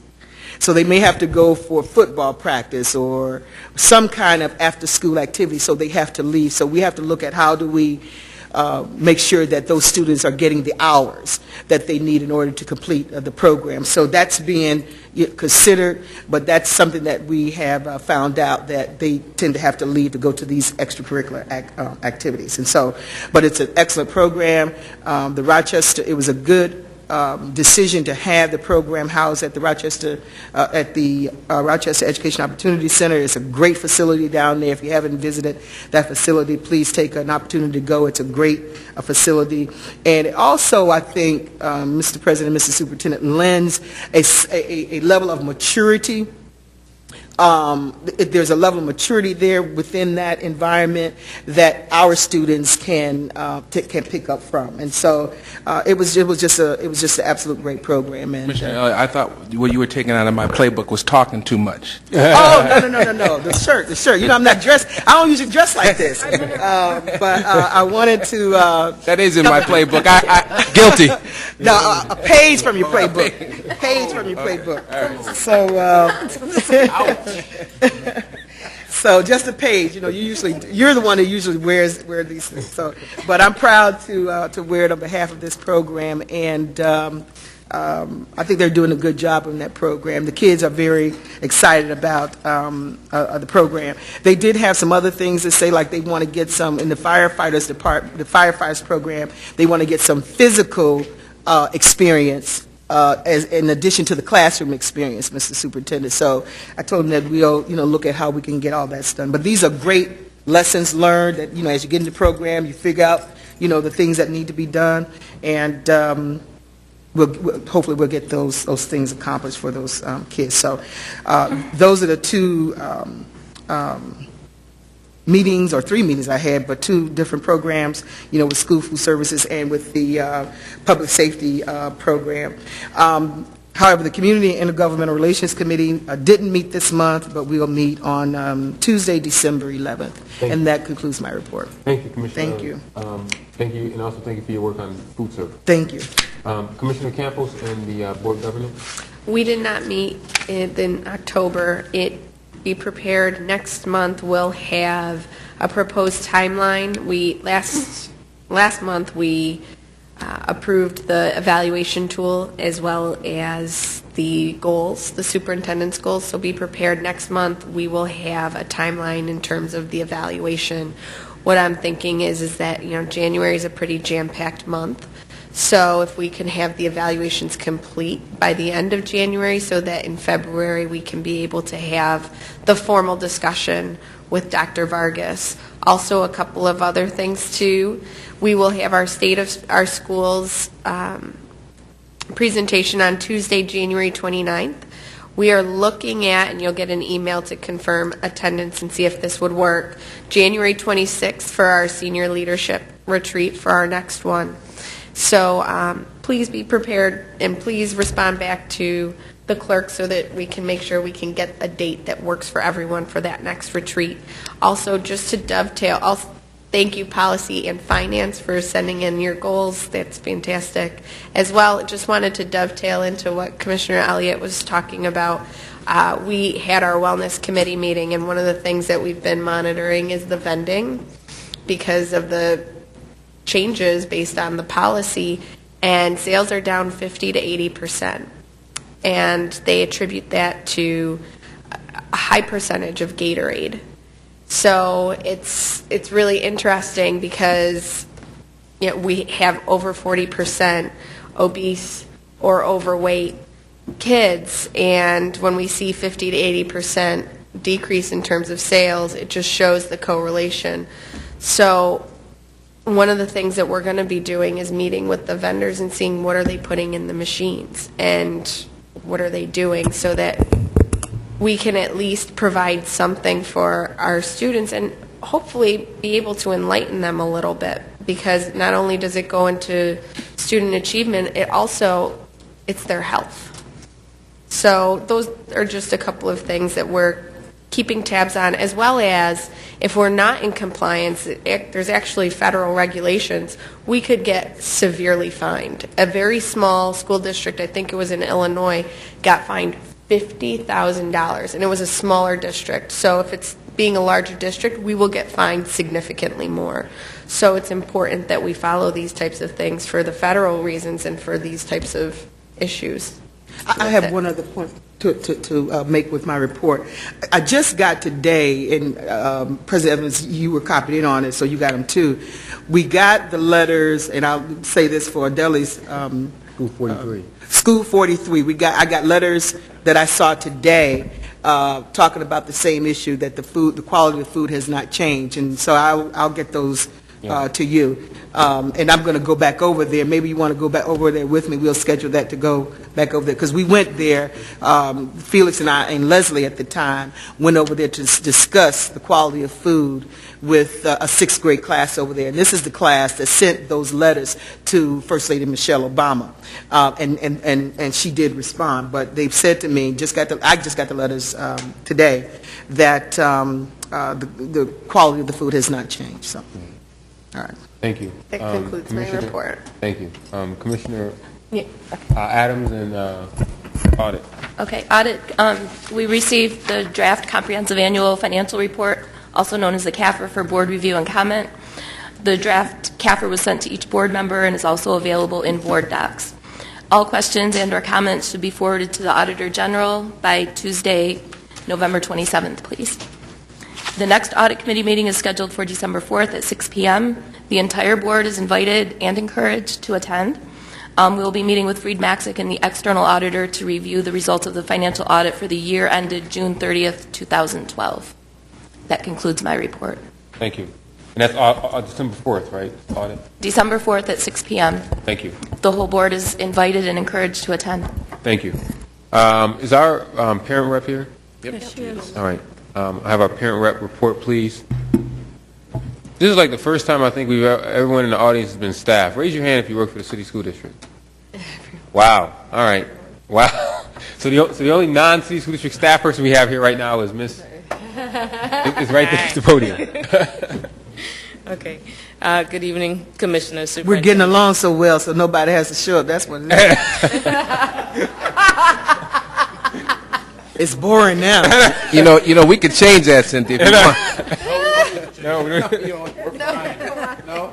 Miss Lucas. It's not necessary anymore.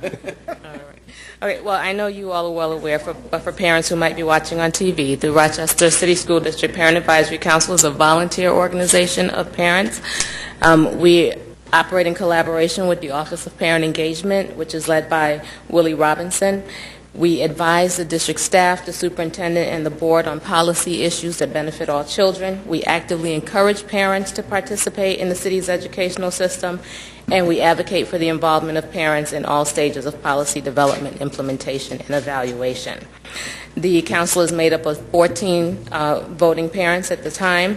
I, Candace Lucas, am the chair, and members from the council sit on various district and board committees. We meet on the second Monday of each month for our business meetings, and we also hold an informational meeting on the fourth Monday of each month. The next council meeting will be held on November 19th. It would have been held on the 12th, but got rescheduled because of the Veterans Day holiday. All board commissioners are invited to that meeting, so we look forward to meeting with you then. On November 8th, the Executive School-Based Planning Team met. That is a committee that is chaired by the superintendent, representation from all of the bargaining units, and 3 parent representatives are on that committee. At that point, we affirmed the new school-based planning team policy manual, which will be distributed to all school-based planning teams. We also discussed the need to ensure that all school-based planning teams are fully compliant with the requisite number of members from each constituency. A process was also put in place to ensure accountability for this process and to give the Office of Parent Engagement the assistance it needs in reaching out to principals. Since I reported at the last board meeting, 46% of the elementary schools are now in compliance with at least 3 parents on the school-based planning team. Of the 54% that are not currently in compliance, 33% are in the process, and they have at least 1 parent, so we're moving in the right direction. With regards to the secondary schools, 47% are in compliance, and of the 53% that are not currently in compliance, they are all in process with at least 1 parent on the school-based planning team. So this is great news for us to know that there is parent representation on most of the school-based planning teams now.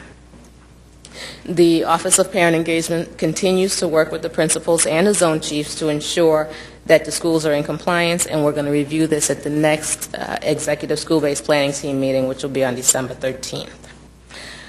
On Friday, November 9th, Willie Robinson and I met with parents and members of the community at the Baobab Cultural Center for a dialogue on parents and education. The conversation centered around the importance of parental involvement and engagement at every level of the district. We also discussed the deeper underlying issues, some of which you touched on, Commissioner Elliott, when you were talking about racism that still exists, and the district culture and structure that serves as a barrier to meaningful parental input. And there were also suggestions on how to change the culture of the district to truly welcome and value the input of parents. So we know we still have some work to do there. The other issue we've been working on is the food service. So I won't get into that because Commissioner Elliott just gave a very robust report. But parents from various schools have raised concerns about the quality and the quantity of food that the children are receiving. The concerns range from the food that's served to the way it is served and how much is available for the children. And many children are still hungry after lunch and throughout the day. So we do have a food service committee, which is led by Felix Jacobs, that's looking at that. And lastly, I was invited to join the superintendent and Adam Urbanski at the National Time Collaborative launch event on Monday, December 3rd in Washington, D.C. I'm looking forward to that. The Time Collaborative is a new approach to how to give our students more and better learning time, so the whole extended day learning concept. And I will be happy to report on that once I return. That is it for me. Thank you, and we look forward to seeing you on the 19th also. Yes. Point of personal privilege. One other thing from my food services report. What they also saw was that the way in which it was served, Candace reminded me of this when she talked about the way it was served, that if it's served in like a buffet style, our kids tend to eat it more. As opposed to it being packaged, looking like it's come from a microwave. So we also are going to go over to 33 school because I think that they serve it in a sort of a buffet style to see, just to validate that that's the case. But it's also the way it's presented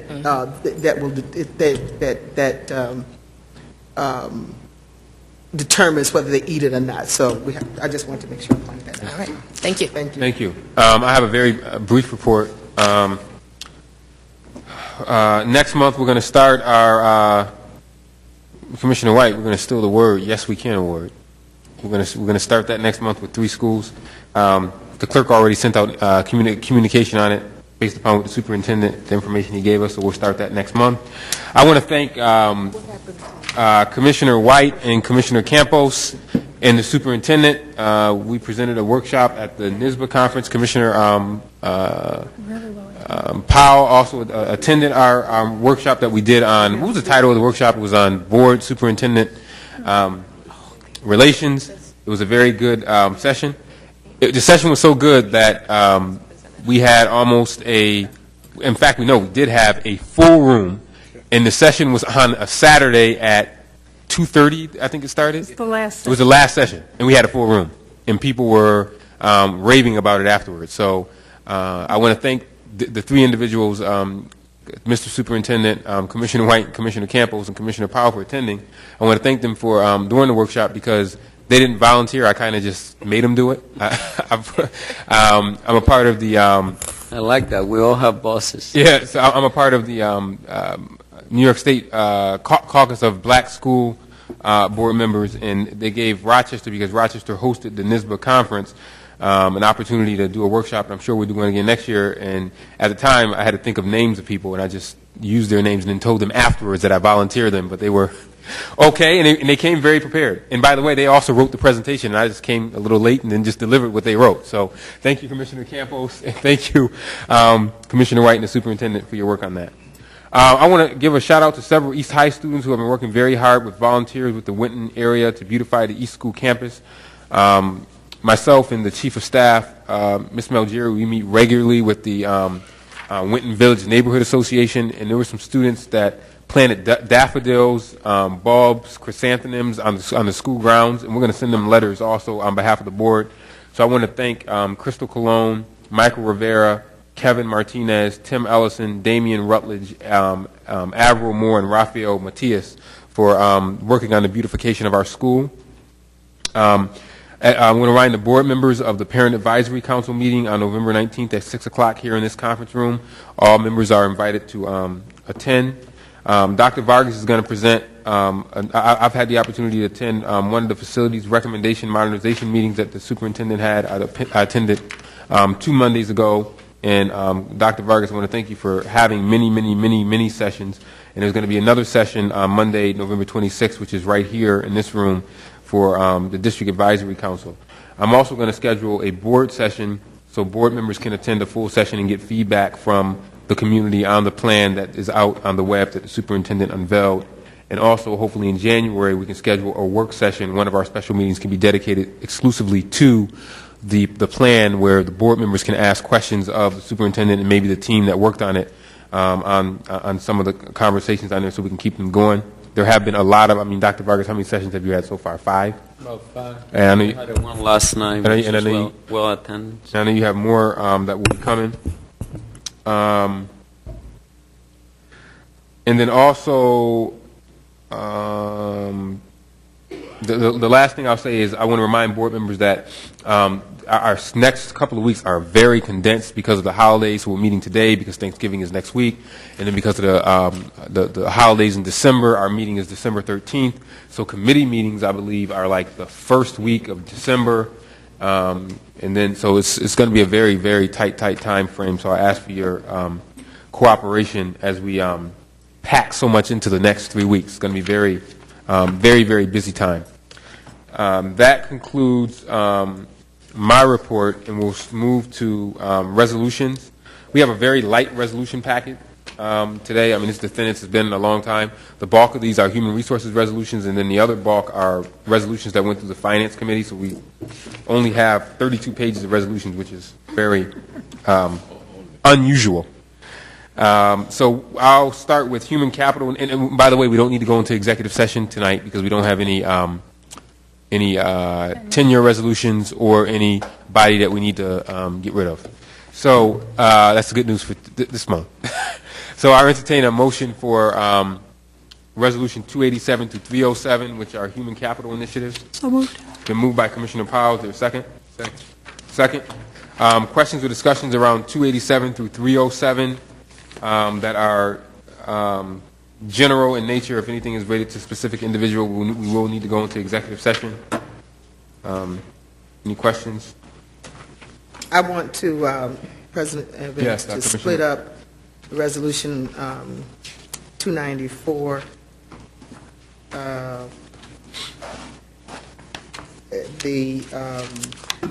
The last three at the bottom with the salaries of $24.69, $28.29, $20.67. My vote is no on those.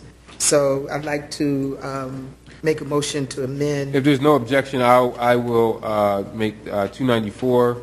We have Resolution 294, and then starting with the last name of Sarkis on down to Luke, that would be 294A.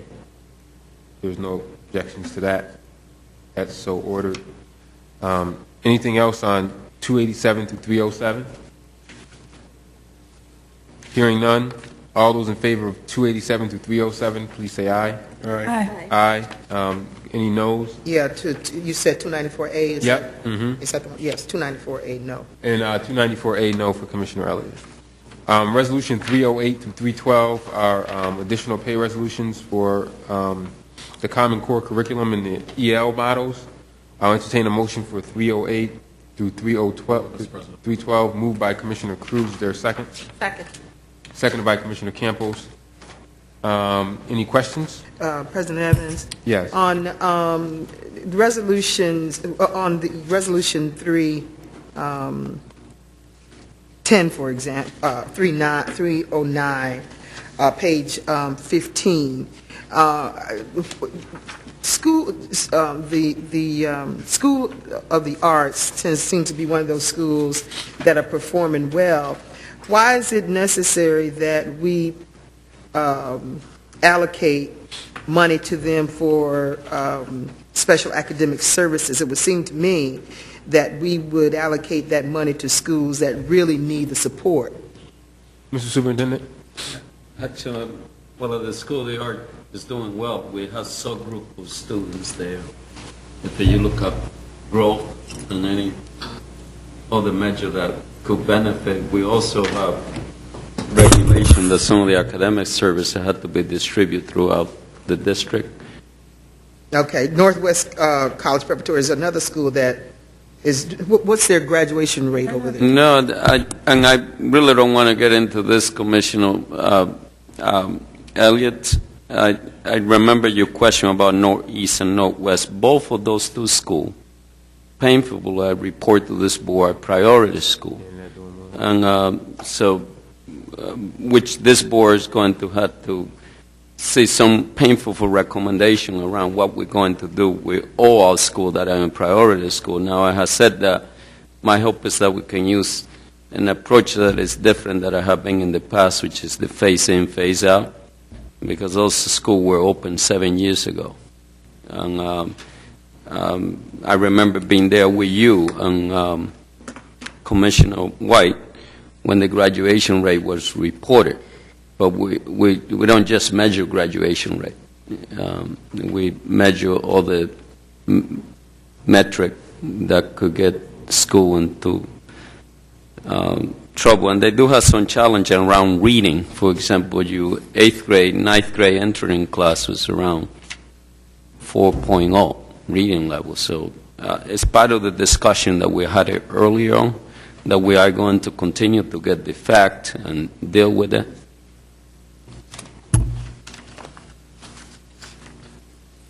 Anything else, Commissioner, on 308 through 312? All right. All those in favor, please say aye. Aye. Aye. Aye. And Commissioner White abstains from 310. And I'm voting no on 311. And you vote no, and Commissioner Elliott votes no on 311. 313 and 314 are procurement and supply resolutions. He's gone through the finance. 313 is actually pulled, so we're really not voting on it. We're only voting on 314, actually. I'll entertain a motion for 314. So moved. It's been moved by Commissioner Elliott. Is there a second? Second. Seconded by Commissioner White. It's pretty self-explanatory. Any questions or comments on 314? All those in favor, please say aye. Aye. The ayes have it. Thank you. 315 and 316, again, are pretty self-explanatory resolutions that went through the Finance Committee. I would entertain a motion for 315. Moved by Commissioner Elliott. Is there a second? Second. Seconded by Commissioner Powell. Anything else on 315 through 316? All those in favor, please say aye. Aye. The ayes have it. Thank you. Resolution 317 through 326. It's been moved. Second. Thank you. Just let me say the other thing on 317. Those are for human capital. You could leave that to the end. I'm sorry. But are we on 317 now? No. Oh, yeah, 317. Yeah, we're on 317. 26. Okay. Yeah, so 317 through 326. Yeah, you're right. The superintendent wanted to provide one clause. And I don't know if I like this clause because it makes the board be responsible, even though we are responsible. and of course, it says the board president. So he would like a clause that says, easy one. Which resolution? 317 we're on. Okay. 317. Introducing it to include the board president as one of the authorizers of the excellence contract once it is final. So that means you want me to sign you want me to sign it along with you? Yep. Yeah, that must be Ed Lopez that recommended that. He says with a sneer. It's giving you more power. They won't let you alone. You know, they won't leave you alone. See, you sitting there just minding your business. Well, so where is that line that you, Madam? Last paragraph. Okay. Resolve that the superintendent and the board president and/or his designee be and hereby is authorized to enter into an agreement with Excel. Okay. Is there any objection to? I'm going to vote no. I'm kidding. Resolve that the superintendent and his superintendent and the board. Superintendent and the board president or his... Stop talking in tongues now. Mr. President, do you need a motion to amend? Yes, I do. I'm so moved. Second. Then moved and seconded. Any discussion on the amended part of the motion? No? Okay. So it will read, all those in favor of that amendment, say aye. Aye. Aye. The ayes have it. So we resolve that the superintendent and the board president or his designee be and hereby is authorized to enter into the agreement with Excelis. So we're still on 317 through 326. Commissioner White? Yeah, with respect to 326, I want to, I won't take as much time as I took to express my frustration and concern about this particular resolution, but I am extremely thankful and want to make it clear to the administration that I do appreciate the work that they put into coming up with Resolution 326. I know your staff did a lot of work on that.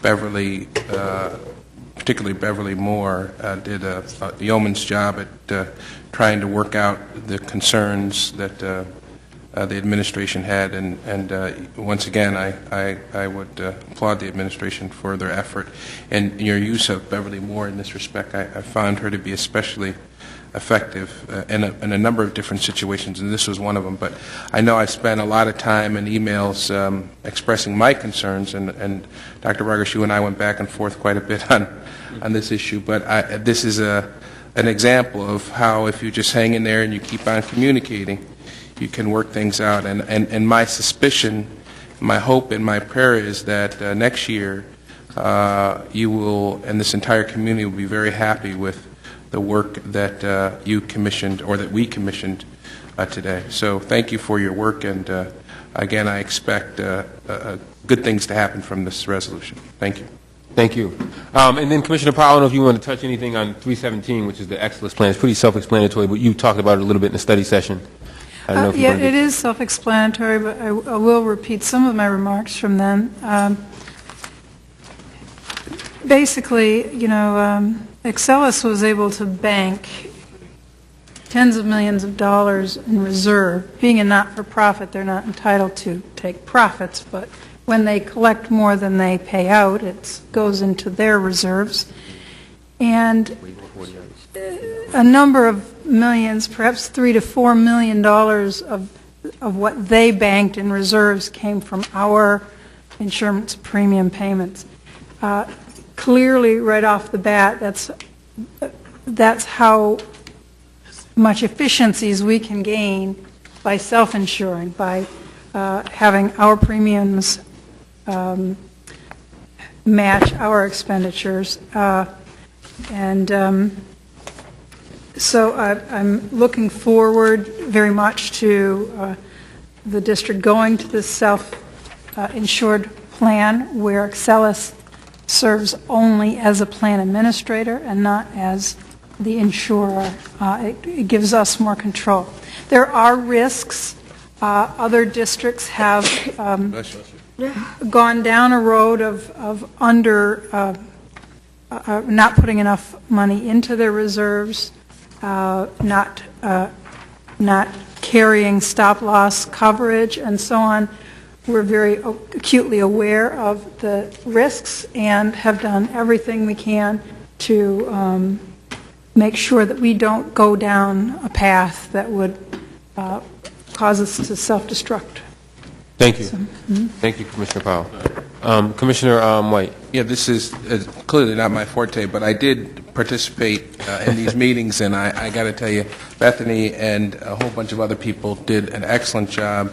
You know, we're not going to realize any immediate savings by this, but over the long run, this is the right thing to do, and I think this was an effort in trying to figure out how we could operate more efficiently and effectively as a district, and I witnessed firsthand the logic that goes into that. So once again, good job. Thank you. Mr. Superintendent. Yeah, before you vote, I'm sure you're going to vote yes, given what I'm hearing, but the board deserves a lot of credit because we came to you about a year ago, and I stated to you what the issue we were facing, and you took affirmative action to give us the latitude to explore this possibility, but also to get the right people in place that could help Bethany and do the work that they needed to do.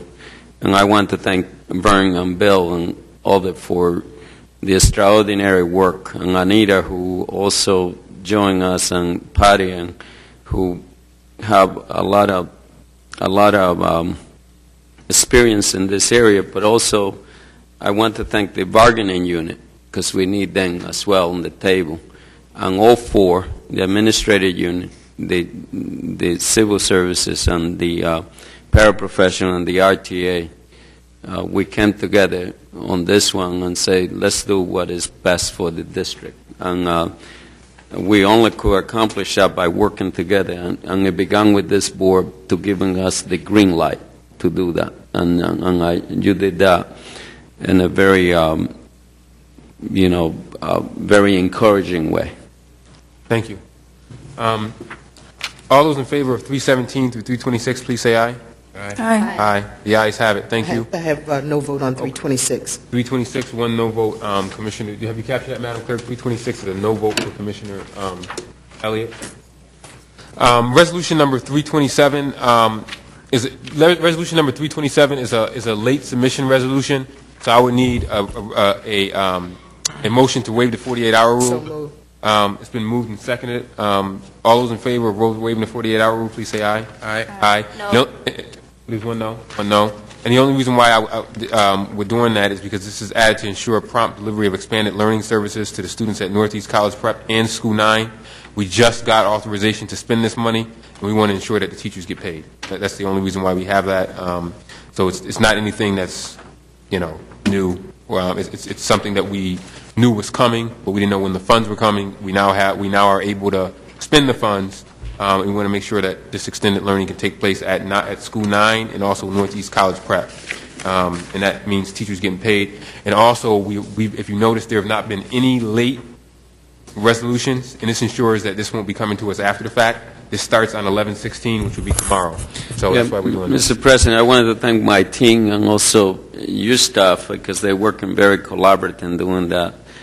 Patty and Ed and Bethany and Anita and Beverly, all of them are working very hard on Bill.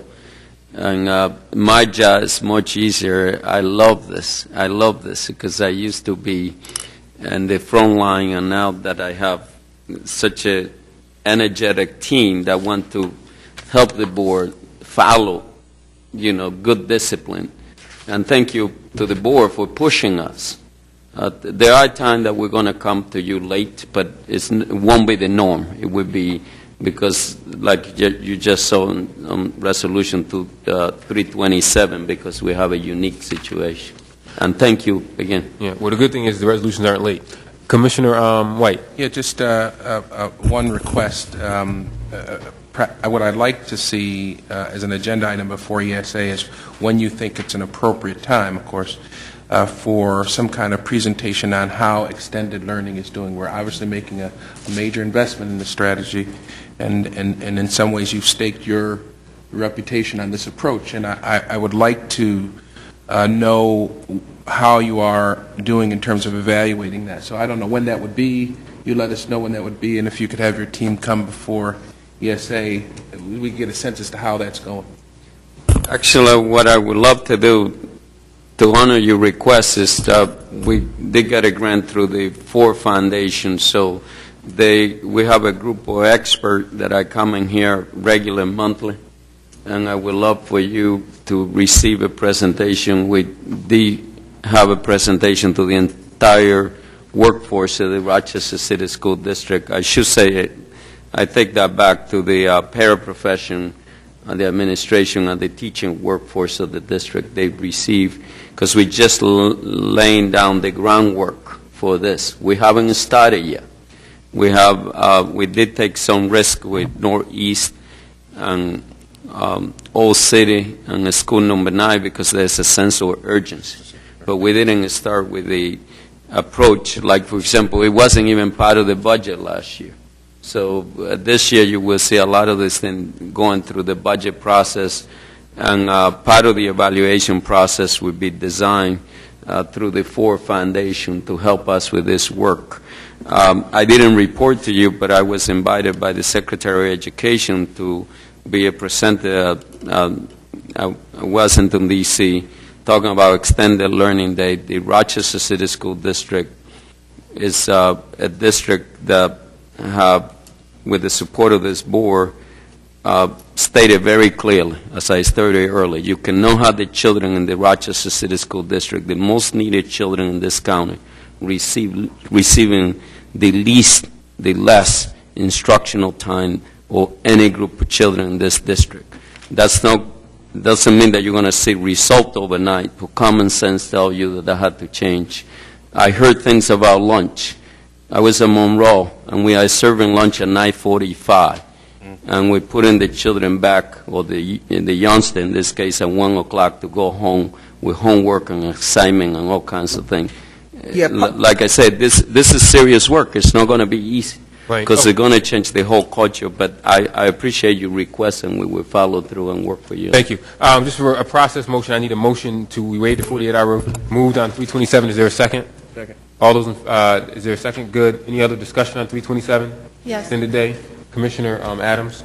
The reason I voted against the waiving of the late rule is I had a different understanding of this proposal. If it's as you described, then I wouldn't have voted that way in terms of it being just a very technical access of a grant fund. But, I mean, my understanding was that the program in Northeast in particular was based on a combination of teachers, agreeing overwhelmingly to adjust their schedule in order to allow the extended day, combined with significant, highly qualified volunteer offerings.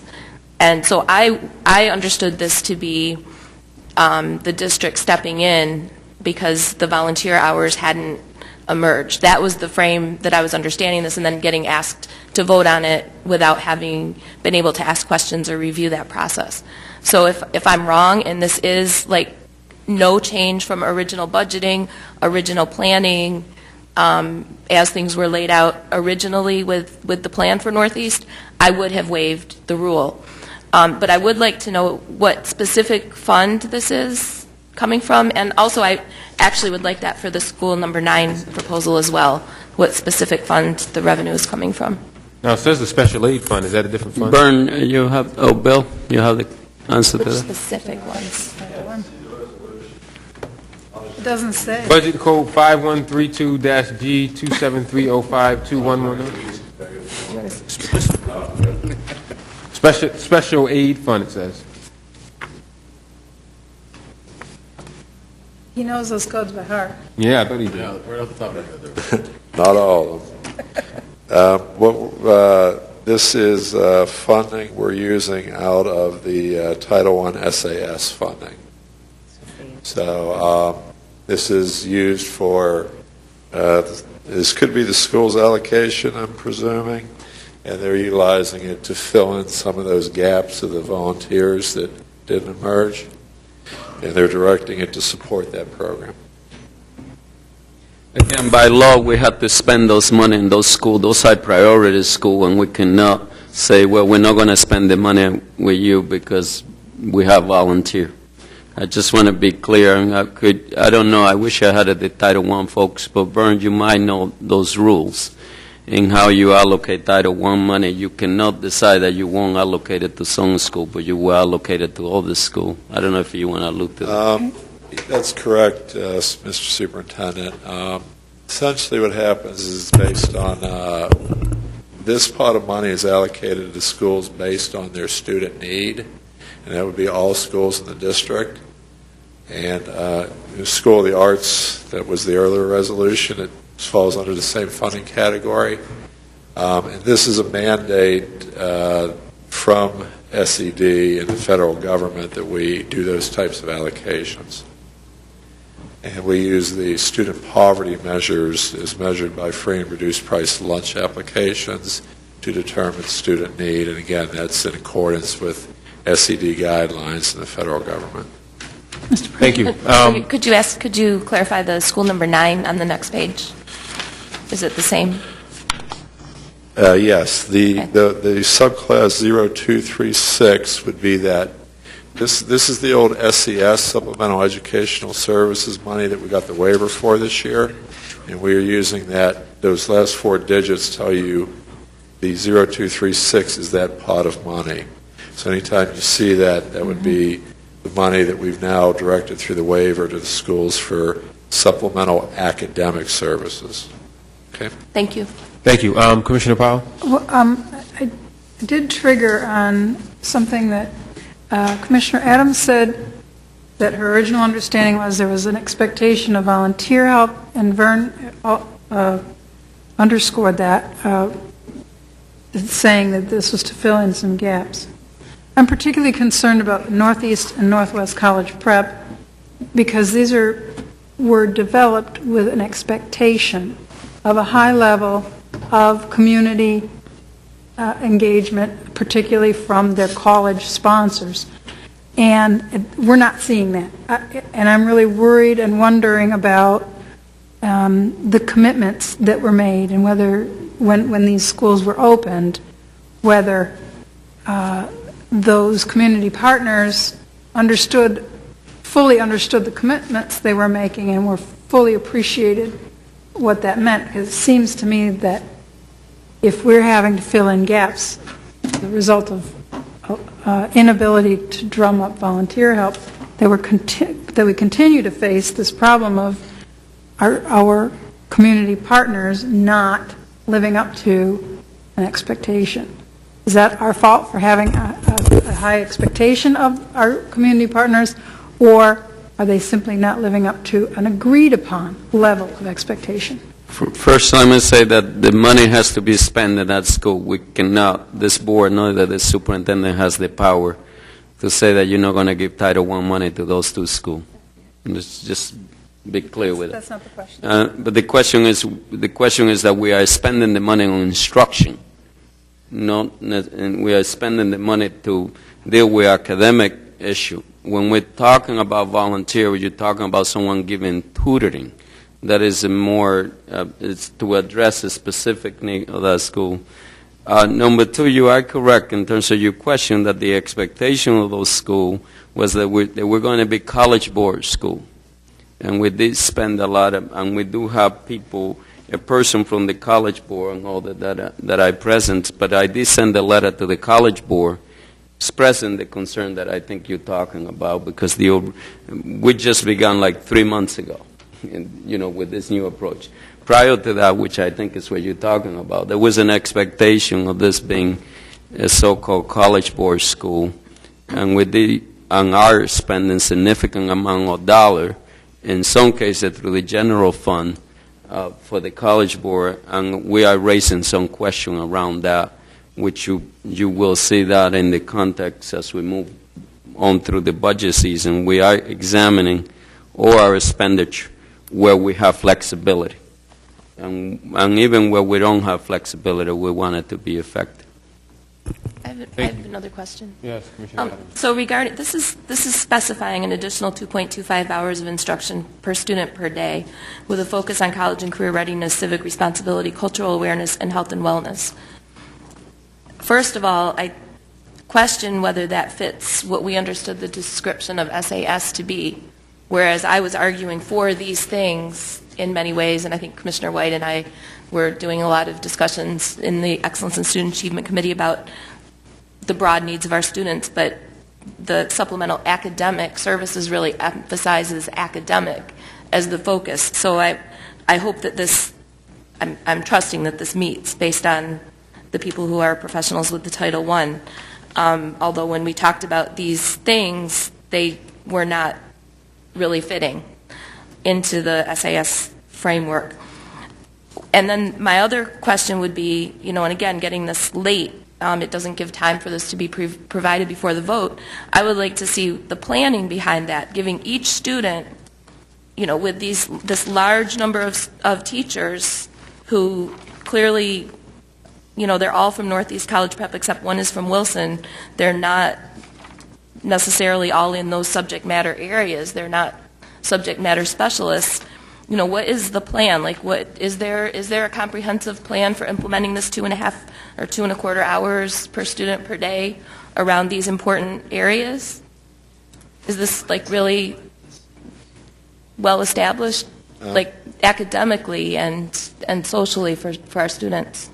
I just want to speak to the process of the vetting process of the SAS funding. What's happening is there's a well-designed vetting process, and the only reason I'm coming up to speak is the academic chiefs aren't here tonight. There's a well-designed vetting process, and the money is not released to the schools, put on the budget line until the schools, through their chiefs and with the Title I office, goes through the whole process so that the plans are vetted for academic purposes and the design of the program, and also that it does meet the Title I requirements. So until those things happen, we don't actually put the money into the school's budget, and they cannot proceed with coming forth with the resolution. It meets the Title I requirements. Suffice it to say, if the commission want the 100-page regulation, we can provide that to her. No, we have that. What I'm interested in is our local standards of excellence to meet this description. I'm interested in Northeast. I just told you that. I'm interested in Northeast College Prep schools, community, the professionals at that school, articulating what exactly these teachers, this large number of teachers earning a large amount of money for extra hours, what exactly they'll be doing in a cohesive way to help our students. You will see that this school is a priority school. This board has a choice that you're going to have to face. Another plan, because before we conceive the extended learning, we were trying to get in front of this thing, and the reason is because we didn't have the information of the so-called priority school that a board, we got the information after the fact in terms of being a priority school. Now we have to go back to a planning process and submit a plan to the state of New York.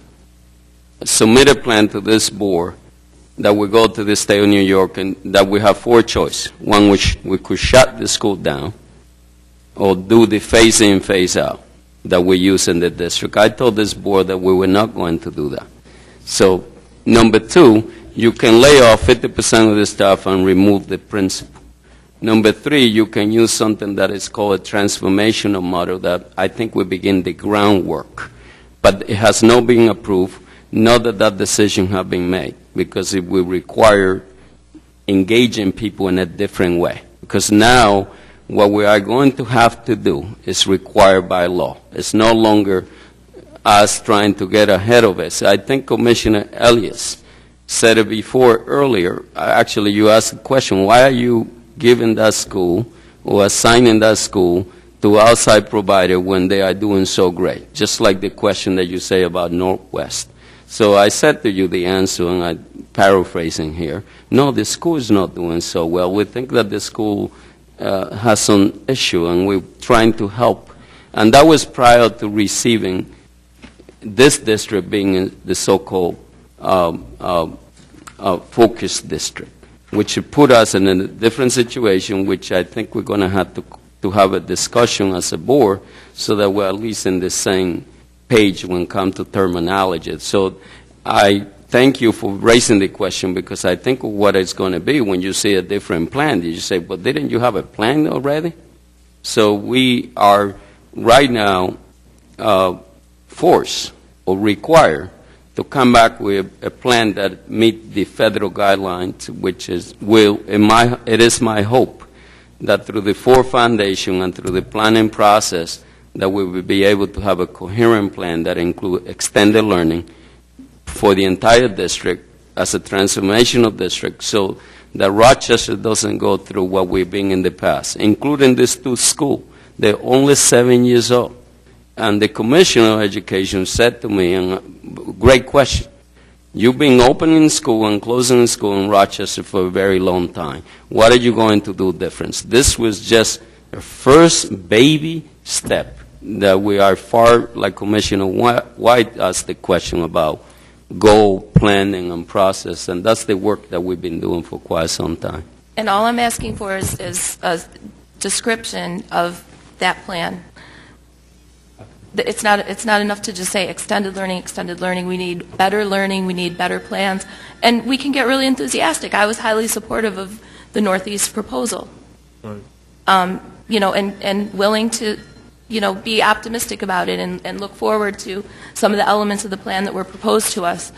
What I'm asking for now is to have a description. Yes, we do. We do, Commission. We have provided. And all I'm saying to you, maybe this board, because part of our guideline, and you had it here, I wish you had it. And I will remind you to go to the retreat what our guideline would be. And I know Commissioner Campus is pointing up to it, because spending this time, the guideline was that where did they went? Yeah. We have a guideline on how we should behave as a board and as a superintendent. But you can get that. You can get that. And I will get you that, and I have provided that to this board before. Actually, we were here, and it is available, and we will make it available. Commissioner Powell. I'm highly annoyed at the direction, Mr. Superintendent, that your response has taken. If I could point to Resolution 310, which we've already passed, and this is for additional supplemental academic services for Northwest. It simply says that it will provide students with academic intervention before and after school. If we look at the justification for school number 9, it is to provide additional expanded learning opportunities at Dr. Martin Luther King, school number 9, before and after school. The justification for the Northeast College Prep is the focus will be college and career readiness, civic responsibility, cultural awareness, health and wellness. I guess my question, being somewhat different than Mary's, is how does targeting college and career readiness, civic responsibility, cultural awareness, and health and wellness get our kids from low GPA, in danger of not graduating, any other issues they may have academically, because this is the supplemental academic services, how does that get that school there? Why isn't the write-up more like the others that we've already supported, which are simply academic intervention? And I'm very distressed that the response isn't to the question asked, but rather to attack a board member for asking the question. I don't think that violates any expectation that we set in our board retreat. It's a straightforward question. Mary's being somewhat different than mine. Mary's question is, how do we know that these teachers are qualified to provide this specific intervention? My question is this really the intervention that these kids need? Isn't the intervention these kids need straightforward academic intervention? If not, why are we spending SAS dollars on it? The answer to your question is that the approach that this district is following is just not just intervention for some of this kids that we are doing. And I say to you, as a board member, you have sat here with me and repeatedly has said that if you continue to provide this type of calendar that we have here, that we are not going to get to where we need to be. And this is, again, this is not the first time that we're having this discussion. It's not that I'm annoyed. It's that when I tell you that it meets the requirement from the federal government, it does. And if you wanted to challenge me, that is okay. And there are times that we can do that. And we can step aside out of the context of this meeting, and we can give you the guidelines and everything else that we need to. If I could just add to this discussion, the last statement does say teachers will provide expanded learning instruction during expanded school hours. That doesn't necessarily mean just straight academic students in the chair teacher. It means a lot of other kinds of activities that can go along in that will lend to academic success. So that could be some of the activities. Over at Bain Street, we're doing different activities as well that will help in terms of the expanded learning instruction going on there. They are in school from, some 8 to 5. They're not going to always be, you're not going to always have them just seated, in the desk, but you're going to have them doing those kinds of activities that are relevant to their academic career, but also lend to the academic instruction. So all of those things can, in fact, that's in my mind a creative approach to get into expanded academic instruction. So, it is reading in there. It is a lot of other things in there that can lend to the increase of academic success and expanded learning. Commissioner White. The creative way in which it is accomplished. Commissioner White. I think if we could just step back for a minute and just look at our protocols and our process, and without passing judgment on this particular resolution, and someone correct me if I'm wrong, but this resolution, perhaps for a very good reason, just comes before the board late. And again, I think Commissioner Powell is correct that the construction of the comments are just, I think, a sincere attempt to understand the logic of why this resolution was presented, and I think that's appropriate. That's an appropriate exercise of the board's judgment. And again, maybe I missed something, but I too, like Commissioner Powell, do not see Commissioner Adams' questions as violating any of those values. And in fact, I think they are particularly appropriate, and again, not saying anything bad about the administration, given the timing of it. She's asking questions that she did not have a chance to ask before. So I guess what I would ask, and let me just say on its face, I think I get it. I understand why this resolution is necessary. Although I also understand what Commissioner Adams is saying. Do we know whether this is the kind of programming that our kids need to go to that next step? And at the late hour of getting this particular resolution, I think makes it difficult to answer all those questions. I think that's all that's going on here. I don't think it's any more complicated than that. So my question would be, and again, I wouldn't want anybody to take this offensively. It's just we're doing our job. What would it mean if we didn't decide this today? Now, don't take offense to that. I mean, people got to do their job. People got to understand this the way you have had time to understand. And by the way, there were resolutions that we've talked about, which the board put on you guys at the last minute, and the board agreed to delay those so that you could have the time, the closing of the schools, I think the SEG resolution. We said, okay, yeah, you guys haven't had enough time. I remember Ed saying, wait a second, we haven't enough time to look at this. So I think, to be fair, we have to treat each other equitably and fairly and consistently. So is there a danger if this is not decided today, if Commissioner Adams and others who might want to just look at this and just for their own? Now again, I know, Superintendent Vargas, you indicate that the Commissioner of Education and others, well-experienced folks, have vetted this. But again, I would emphasize, we have a job to do as well, and it's not offensive or unfair for, if it's allowed, if there's nothing in danger, for the board to have a chance to do that. That's all. My only question is then why did we waive the 48-hour rule? We should have just not waived it. Then I wouldn't have to sit here. Well, you waived the 48-hour rule to put it on here. No. Procedurally, that's the way you have the conversation. You never would have had it in December, is what I'm saying. We could have just had this resolution in December. Let me say, I wouldn't have had to bring it up at all. We could have waited. But how, you can't have the conversation unless you waive the 48-hour rule. They felt it was necessary to put this before the full board. We had to waive the 48-hour rule. So we're doing that, and there's some concerns. The board has said to me, and you need to examine this, that the strategic direction of the district is extended learning. And if you don't want that, then tell me. I'm not bringing you something that is new out of the blue. No, but it's something that you have said it in the record. You say, well, this is great.